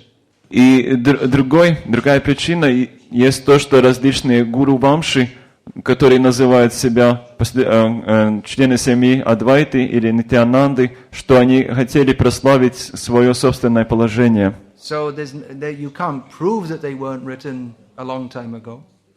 они не смогли доказать то, что было написано давно назад. But on the other hand, there's no reference to them in any authorized ancient books such as Chaitanya Charitamrita or Bhakti Ratnaka. Они хотели это доказать, но с другой стороны нет доказательств в старых книгах, как Chaitanya Charitamrita или Bhakti Ratnakari. So therefore you get books like Advaita Prakash, which is full of so many contradictions according to the Leelas given in Chaitanya Charitamrita and Chaitanya Bhagavat. Поэтому возникли такие книги, как Адвайта Пракаша, в которых столько много противоречий в играх с авторитетными книгами Чайтанья Чаритамритай и Чайтанья Бхагаватай. And it's circulated in ISKCON, everyone thinks wonderful. И это у нас, эти книги распространяются в Исконе, и все думают, о, как чудесно. Although it's highly questionable. Хотя очень спорно. For instance, we find Chaitanya Mahaprabhu addressing other sannyasis as Namo Narayana, which means offering them obeisances as if they're God, which was what Mayavadis do. Not Chaitanya Mahaprabhu. In Chaitanya Charitamrita, he doesn't do that. Например, мы находим, что в этой книге Чайтанья Махапрабху обращается к другому саньяси Намо Нараяная. То есть он его как бы считает Богом. Это и есть обращение Майявады. So people read it and they think these are very nice stories, but actually it's highly likely that it's totally bogus. Но этого нет в Чайтанья Чаритамрите. Люди это читают, им это кажется, что это очень прекрасные истории, но они не авторитетны. And then you get other books like Nityananda Charitamrita, which is supposed to be written by Srila Vrindavan Das Thakur. И есть такие книги, как Нитьянанда Чаритамрита, которые как бы написаны Вриндаваном Дасом Такуром. And actually all but the last 3 chapters. Опять-таки нет никаких источников в древних книгах Вриндавана Даса Такура, нет никаких ссылок, чтобы он писал такую книгу, как Нитьянанда Nor are Чаритамрита. there any ancient manuscripts of these last 3 chapters. И нет никаких древних манускриптов этих последних глав. So it's anyone can write a book and put the name Vrindavan Das Thakur on it. Любой может написать книгу и поставить под ней имя Вриндавана Даса Такура. And simple people will simply accept, oh yes, okay. И простые люди это просто примут. О да, о да. But there's none of the previous acharyas have mentioned that he ever wrote such a book. Но никто из предыдущих ачарьев не упоминает, чтобы он писал такую книгу. And it only, this only came into, it was only known to have existed when it was first published in Bengali again in the late 19th century. Она только первой стала известной, когда она опять-таки была опубликована в Бенгалии в конце XIX века. So it may be very nice stories. Там может быть очень прекрасные истории. But we're not interested in very nice stories. We're interested in the truth. Но нас не интересуют прекрасные истории, нас интересует истина. And the truth is what is given by Guru, Sadhu and Shastra. А истину дают гуру, садху и шастры. Because people have faith in Guru, because simple people have a general faith in that, then some people what's that word? They pretend that they're writing according to the name of some great acharya, but it's just a fake, that's all. Потому что у людей создается вера, когда кто-то как бы пишет от имени какого-то великого ачарьи, но это на самом деле подделка. Of course, there's no proof that these books are not written by Ishan Naga or Vrindavan Das. Конечно, нет доказательств, что эти книги не писали Ишан Нагара или Вриндаван Дас Такур. But there's just that there's absolutely no mention of such books before they were first published in the late 19th century. Но просто тот факт, что нет абсолютно никаких упоминаний этих книг перед тем, как они были изданы в конце XIX века. None of the previous acharyas have even... They mention the list of books written by certain devotees, but those books are not in that list. Предыдущие ачарьи, они упоминают список книг, написанных ачарьями предыдущими, но в этом списке нет этих книг. Now another problem can arise when we start to make things up. Другая проблема может возникнуть, когда мы начинаем выдумывать or imagine that things are true. или представлять себе, что вещи истинны. For instance, you may be surprised to hear this, but I just came in on a UFO from the center of the earth. Например, вас это может удивить, но я только что встретился с НЛО из середины Земли. A UFO, you know what that is, right? You know, a UFO. So, okay. Так что имейте это в виду. I just flew in, you know. Я It's только cheaper что- than an airline, so I flew on a UFO instead. Я только что летал на самолете и вот видел это НЛО. Instead of going from India to Lithuania around the earth, we just went through the center of the earth. И вместо того, чтобы полететь из Индии в Литву вокруг Земли, то мы пролетели напрямую через Землю. Это реальный факт. Why are you laughing? А почему вы смеетесь? It doesn't make sense. Кажется, что это неразумно.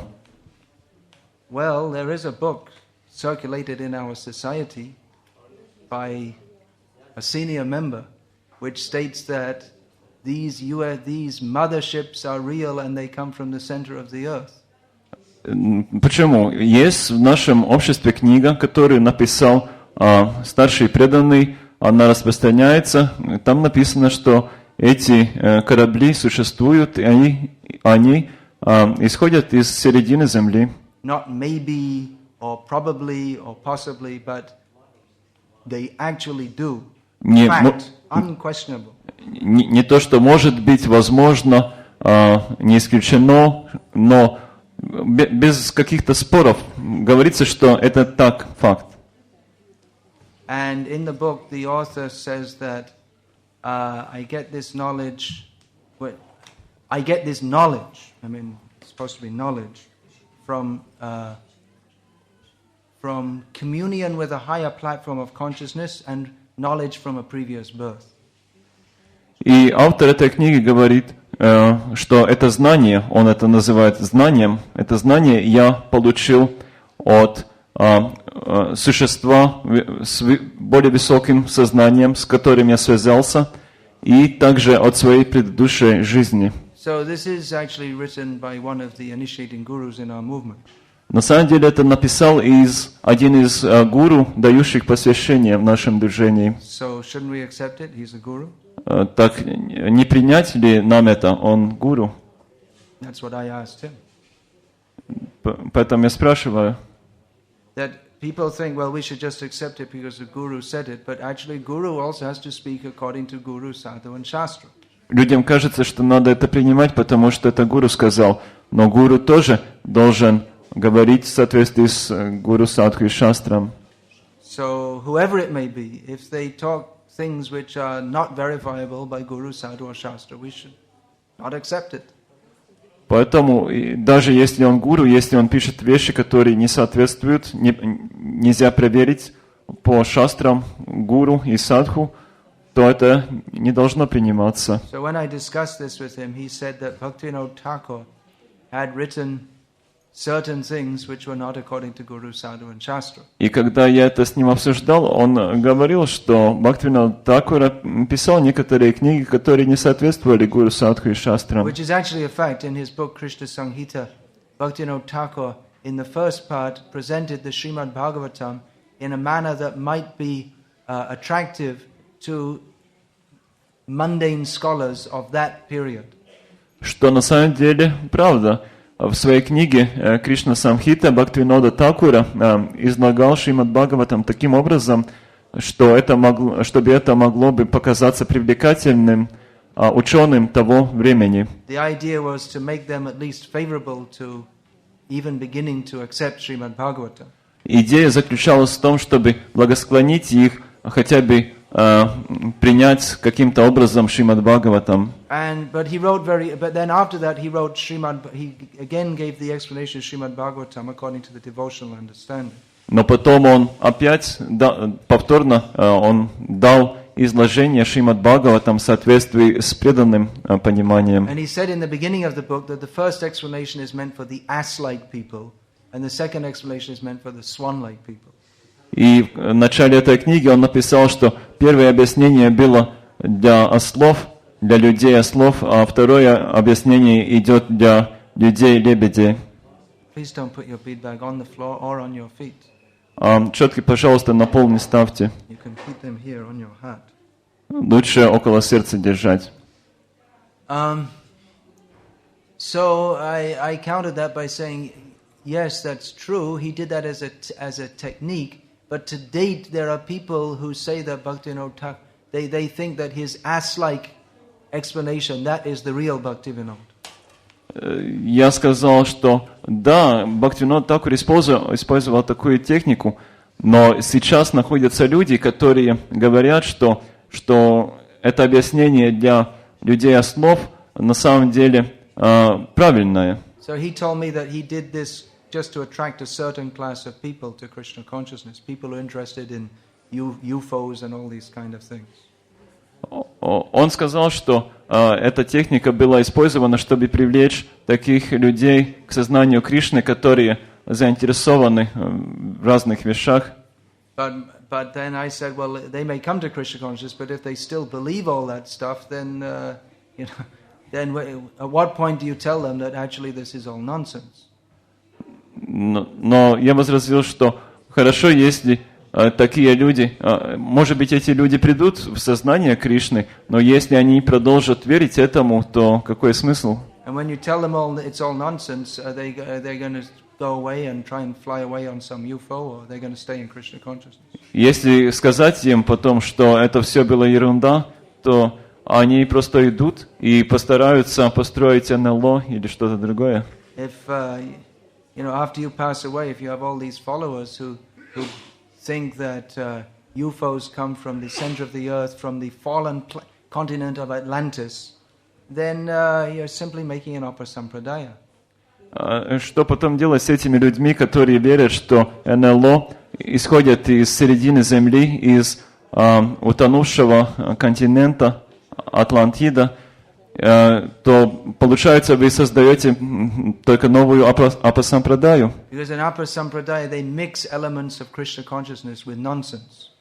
Эта апасампрадая перемешивает элементы сознания Кришны с ерундой. So if you're attracting people to chant Hare Krishna and put on tilak and all these things, but they still believe all this stuff, then actually it's not Krishna consciousness according to Guru, Sadhu and Shastra. It's just an upasampradaya.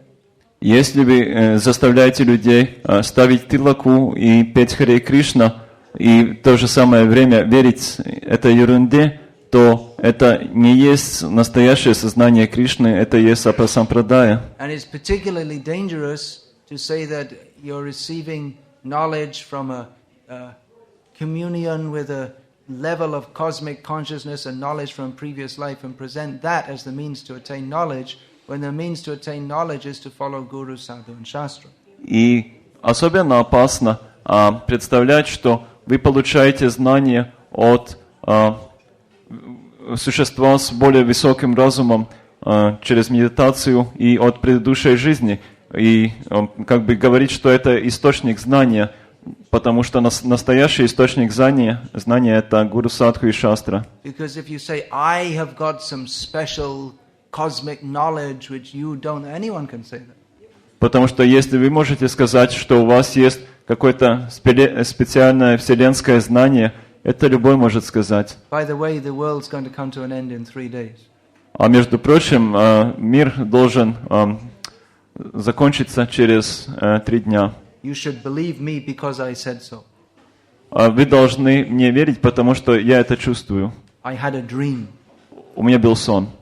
And in that dream some beings from a higher level told me. So that's the fact. И во сне мне существа из более высокого уровня сказали это, так что это факт. That's what there was some cult in Guyana or something.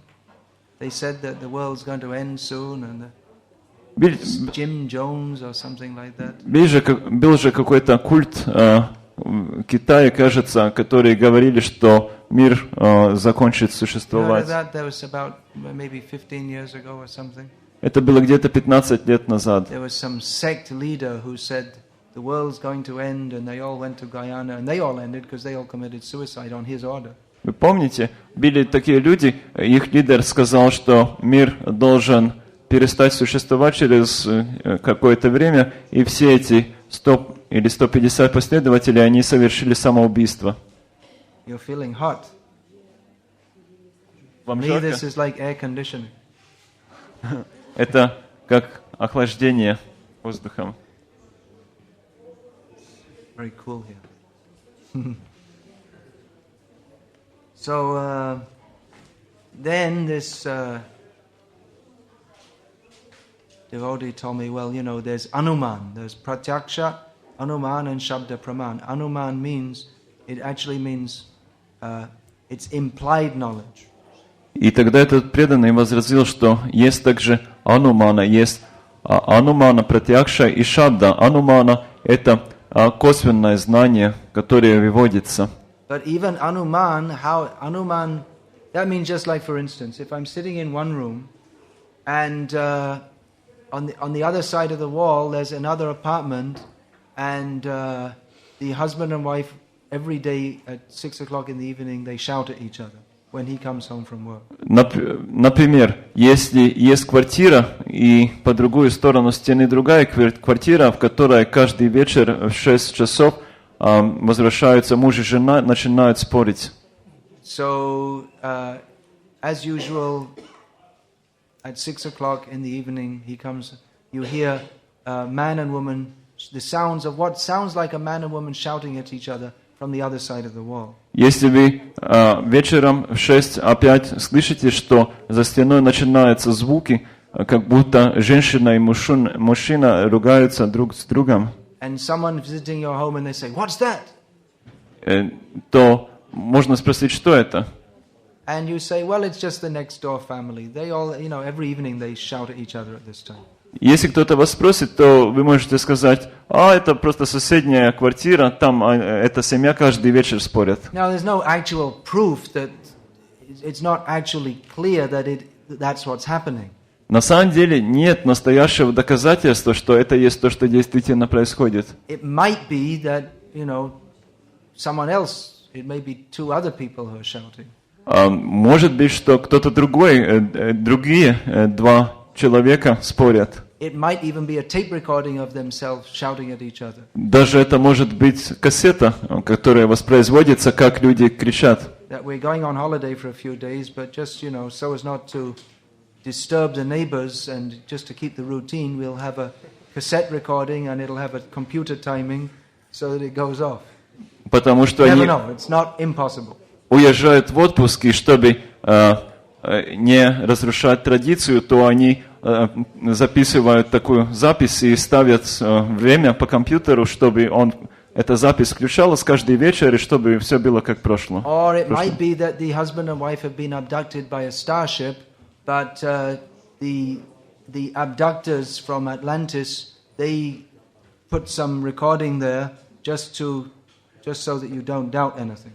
И также не исключено, что этот муж и жена были похищены инопланетянами, и эти похитители сейчас притворяются за стеной и кричат, чтобы не заметили это похищение. So actually, if you use your imagination, you could probably come up with hundreds of possible causes of the shouting on the other side of the wall. Если применить свое воображение, то не исключено, что вы найдете сотни разных причин, по которым за стеной могут раздаваться крики. But if you say, well, it's just the neighbors fighting, that's a pretty good guess, and you can, 99.99% say it's the neighbors fighting. Но если вы просто говорите, что там соседи спорят, то есть очень большой шанс, есть шанс 99.99%, что там действительно спорят соседи. It is possible that actually 2 days ago they killed each other and it's their ghosts fighting.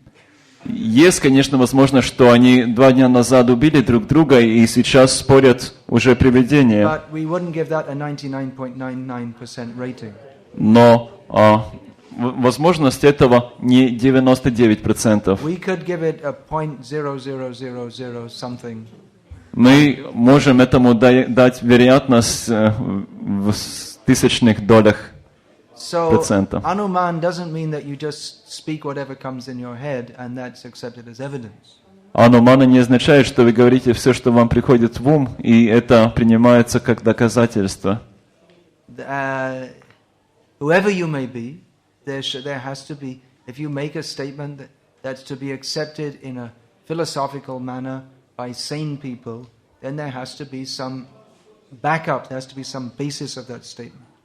Кем бы вы ни были, чтобы ваши высказывания принимали в философских кругах правильным образом, то должна быть основа какая-то. So we should be very careful to follow Guru, Sadhu and Shastra and not be misled. Таким образом, мы должны очень осторожно следовать Гуру, Садху и Шастрам и не сбиваться с пути. Guru means Shabde Parecha Nishnatam Brahmanyu Pashamashrayam, one who is completely absorbed in knowledge of Shastra. Гуру означает тот, кто полностью погружен в знание шастр. Both in terms of knowledge and activity. His activities are fully on the basis of Shastra. Как в терминах знания, так и в терминах его поступков. Он и знает шастры и поступает в соответствии с ними. And that means absorbed in the absolute truth, having taken shelter of the absolute truth as described in Shastra. И это означает, что погружен в абсолютную истину, принявший прибежище в абсолютной истины, как это описано в шастрах. Now Shastra even gives guidelines that if a guru, if he's not acting according to Shastra, how you should behave. Шастры даже дают наставление, если гуру не ведет себя в соответствии с шастрами, то как вам поступать? If you accept a guru, but later on it's found that he's not what he seemed to be, then even Shastra gives guidelines for that. Если вы принимаете гуру, и потом оказывается, что не тот, кем показался, то шастры дают наставление, как поступать. And it's the guru's duty to teach the Shastra to disciples. И это обязанность гуру обучать учеников шастрам. He should even teach the part of Shastra that states that the guru should be worshipped. Он даже должен учить эти части шастр, в которых говорится, что надо поклоняться гуру. But he should also teach the part which says what are the actual symptoms of a guru. Но он также должен научить той части шастр, где говорится про настоящие симптомы гуру. And he should even teach the part which says on what basis a guru, someone who's been acting as a guru, should be given up. И он даже должен научить ту часть шастр, в которой говорится, на какой основе тот, кто выдавал себя за гуру, когда от него надо отказываться. That is also stated in Shastra. Это тоже говорится в шастрах. Guru rapi avaliptasya karya majanataha utpanna pratipannasya parityago vidhiyate. Guru api, even though one is a guru, worshipable. Даже если человек гуру, если он заслуживает поклонения, If later on it's found that he's not properly situated. если потом находится, что он неправильно ведет себя, Doesn't know how to teach properly. не умеет правильно обучать, Is fallen into sense gratification. если падает в чувственные наслаждения, Then such a even guru should be given up. тогда надо отказываться даже от гуру. Now, because of not understanding or accepting this point, there's been so much disturbance in our society. Из-за незнания или непонимания этого пункта было столько много беспокойства в обществе.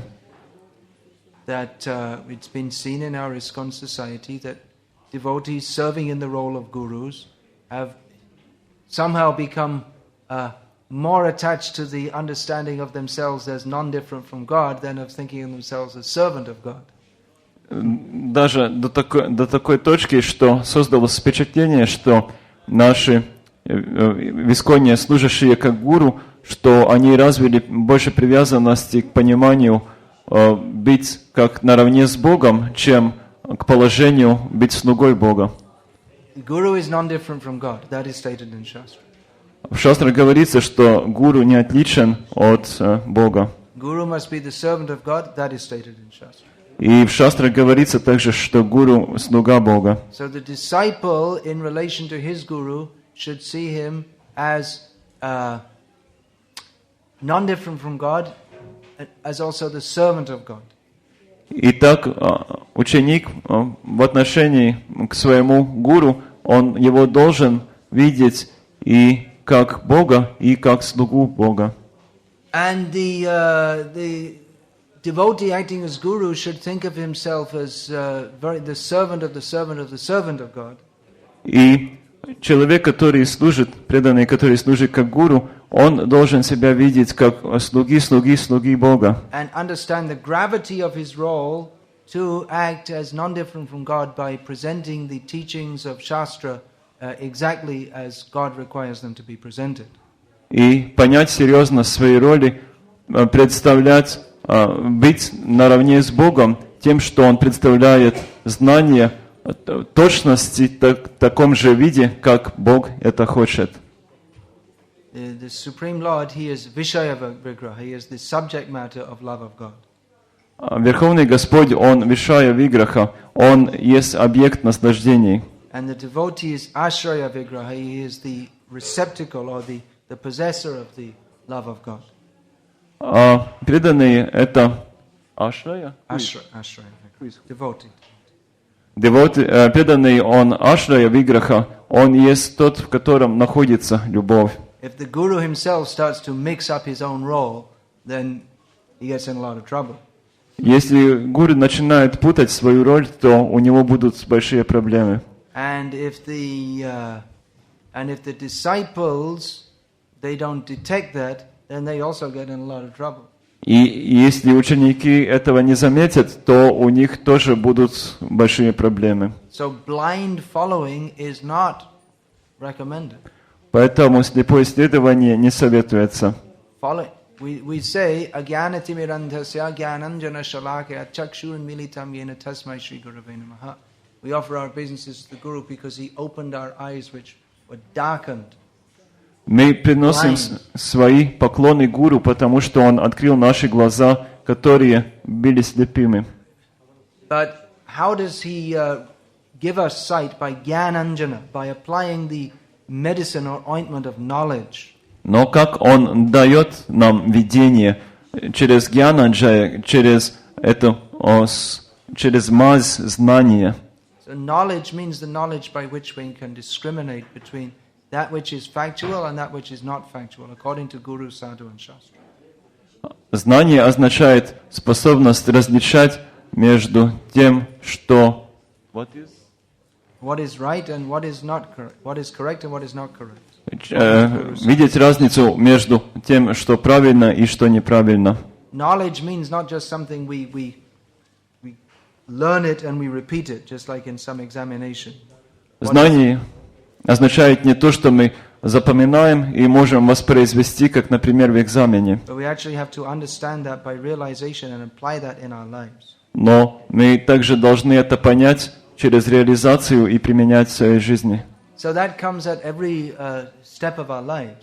Это появляется на каждом шагу нашей жизни.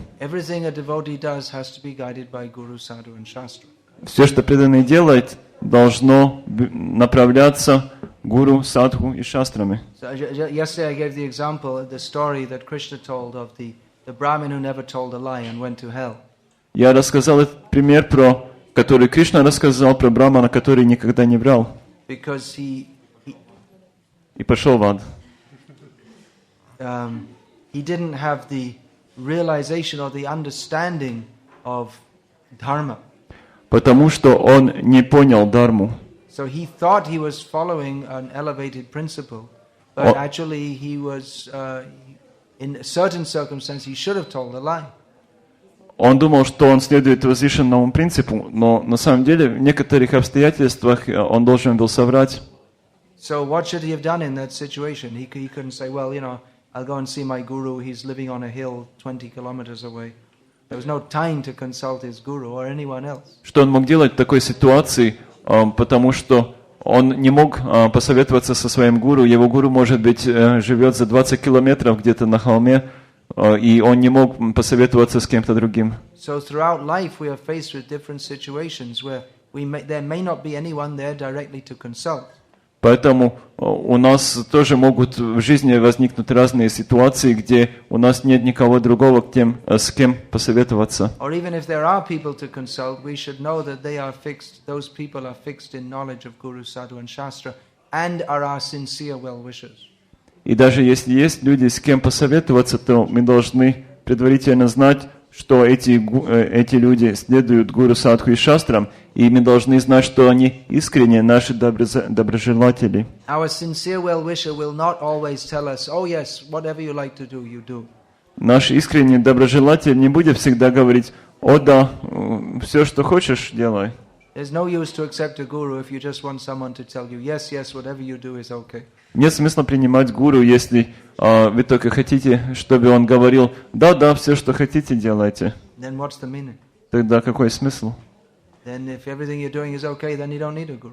Если все, что вы делаете, в порядке, то вам не нужен гуру. Because you realize I require to be directed. Потому что вы понимаете, что мне нужны наставления, мною надо управлять. Therefore you accept guru.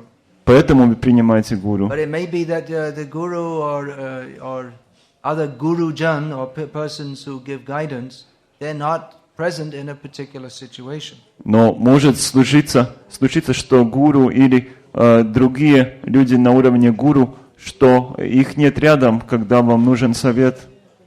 So what do you do in such a situation? И что вы делаете в такой ситуации? Therefore you have to know Shastra very well and you have to understand Shastra.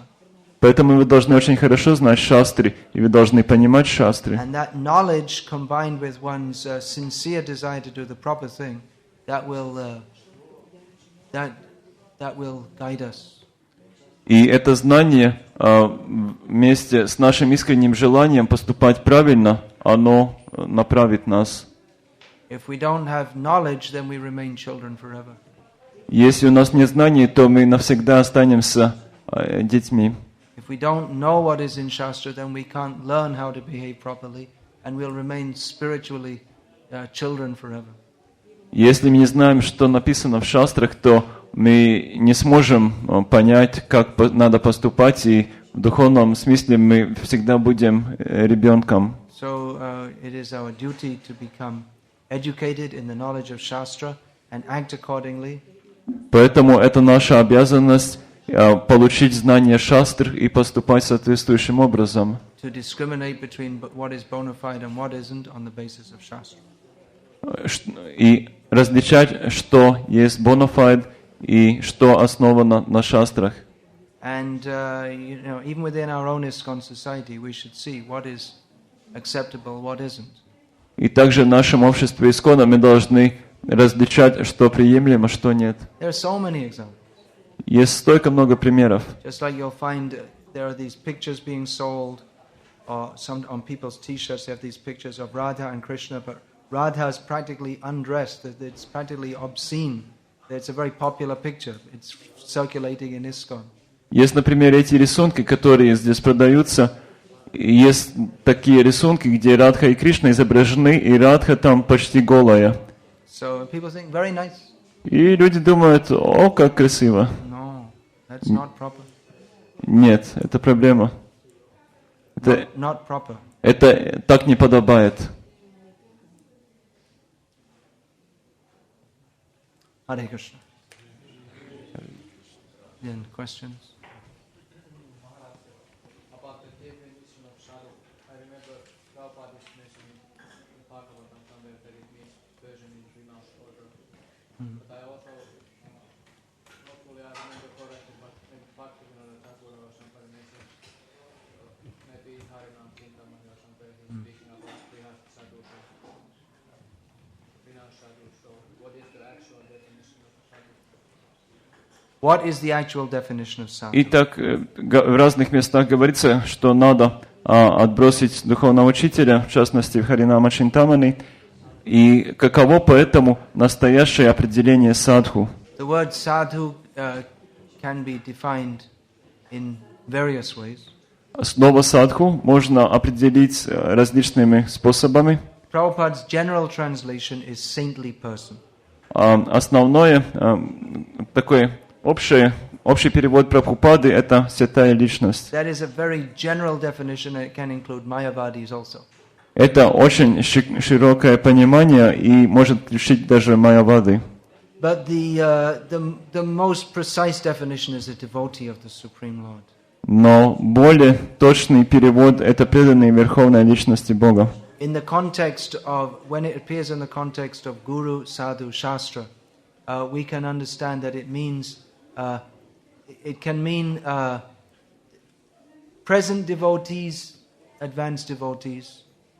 В контексте Гуру Садху Шастра, как мы это рассматриваем, это может означать живущие рядом с нами, продвинутые преданные. And previous acharyas. И предыдущие ачарьи. More importantly, previous acharyas. Более важно здесь иметь в виду предыдущие ачарьи. Just like, Shastra says, there's such and such a statement in Shastra. Хорошо, например, в шастрах говорится то и это. What does it mean? This acharya explains it like this. Что это значит? Этот ачарья объясняет таким образом. So that explanation that we accept, that is actually, in one sense, more important than just the statement of Shastra, because it's precisely defined by an acharya. В некотором смысле это объяснение даже важнее, потому что оно более точно объясняет смысл этого выражения, чем шастра одна. Now, another important understanding of sadhu is that, all right, in this situation, what should we do? Well, Shastra says this, and Shastra also gives another alternative. What did the previous acharyas do? И другой случай может быть, когда возникает вопрос, что делать в такой ситуации. Шастры говорят это, и шастры говорят то. И тогда мы смотрим, как поступил предыдущий ачарья. In Chaitanya Charitamrita, we find Maharaj Prataparudra being shown all the devotees arriving from Bengal. He was shown them by Sarvabhauma Bhattacharya. Мы находим пример в Чайтанья Чаритамрите, как перед Махараджей Пратапарудрой представили всех преданных, которые пришли из Бенгалии. Их представил Сарвабхаума Бхаттачарья. And Maharaj Prataparudra was surprised. И Махарадж Пратапарудра удивила, because he saw that the devotees from Bengal, they weren't following the rules that are required for entering holy places, such as shaving, fasting.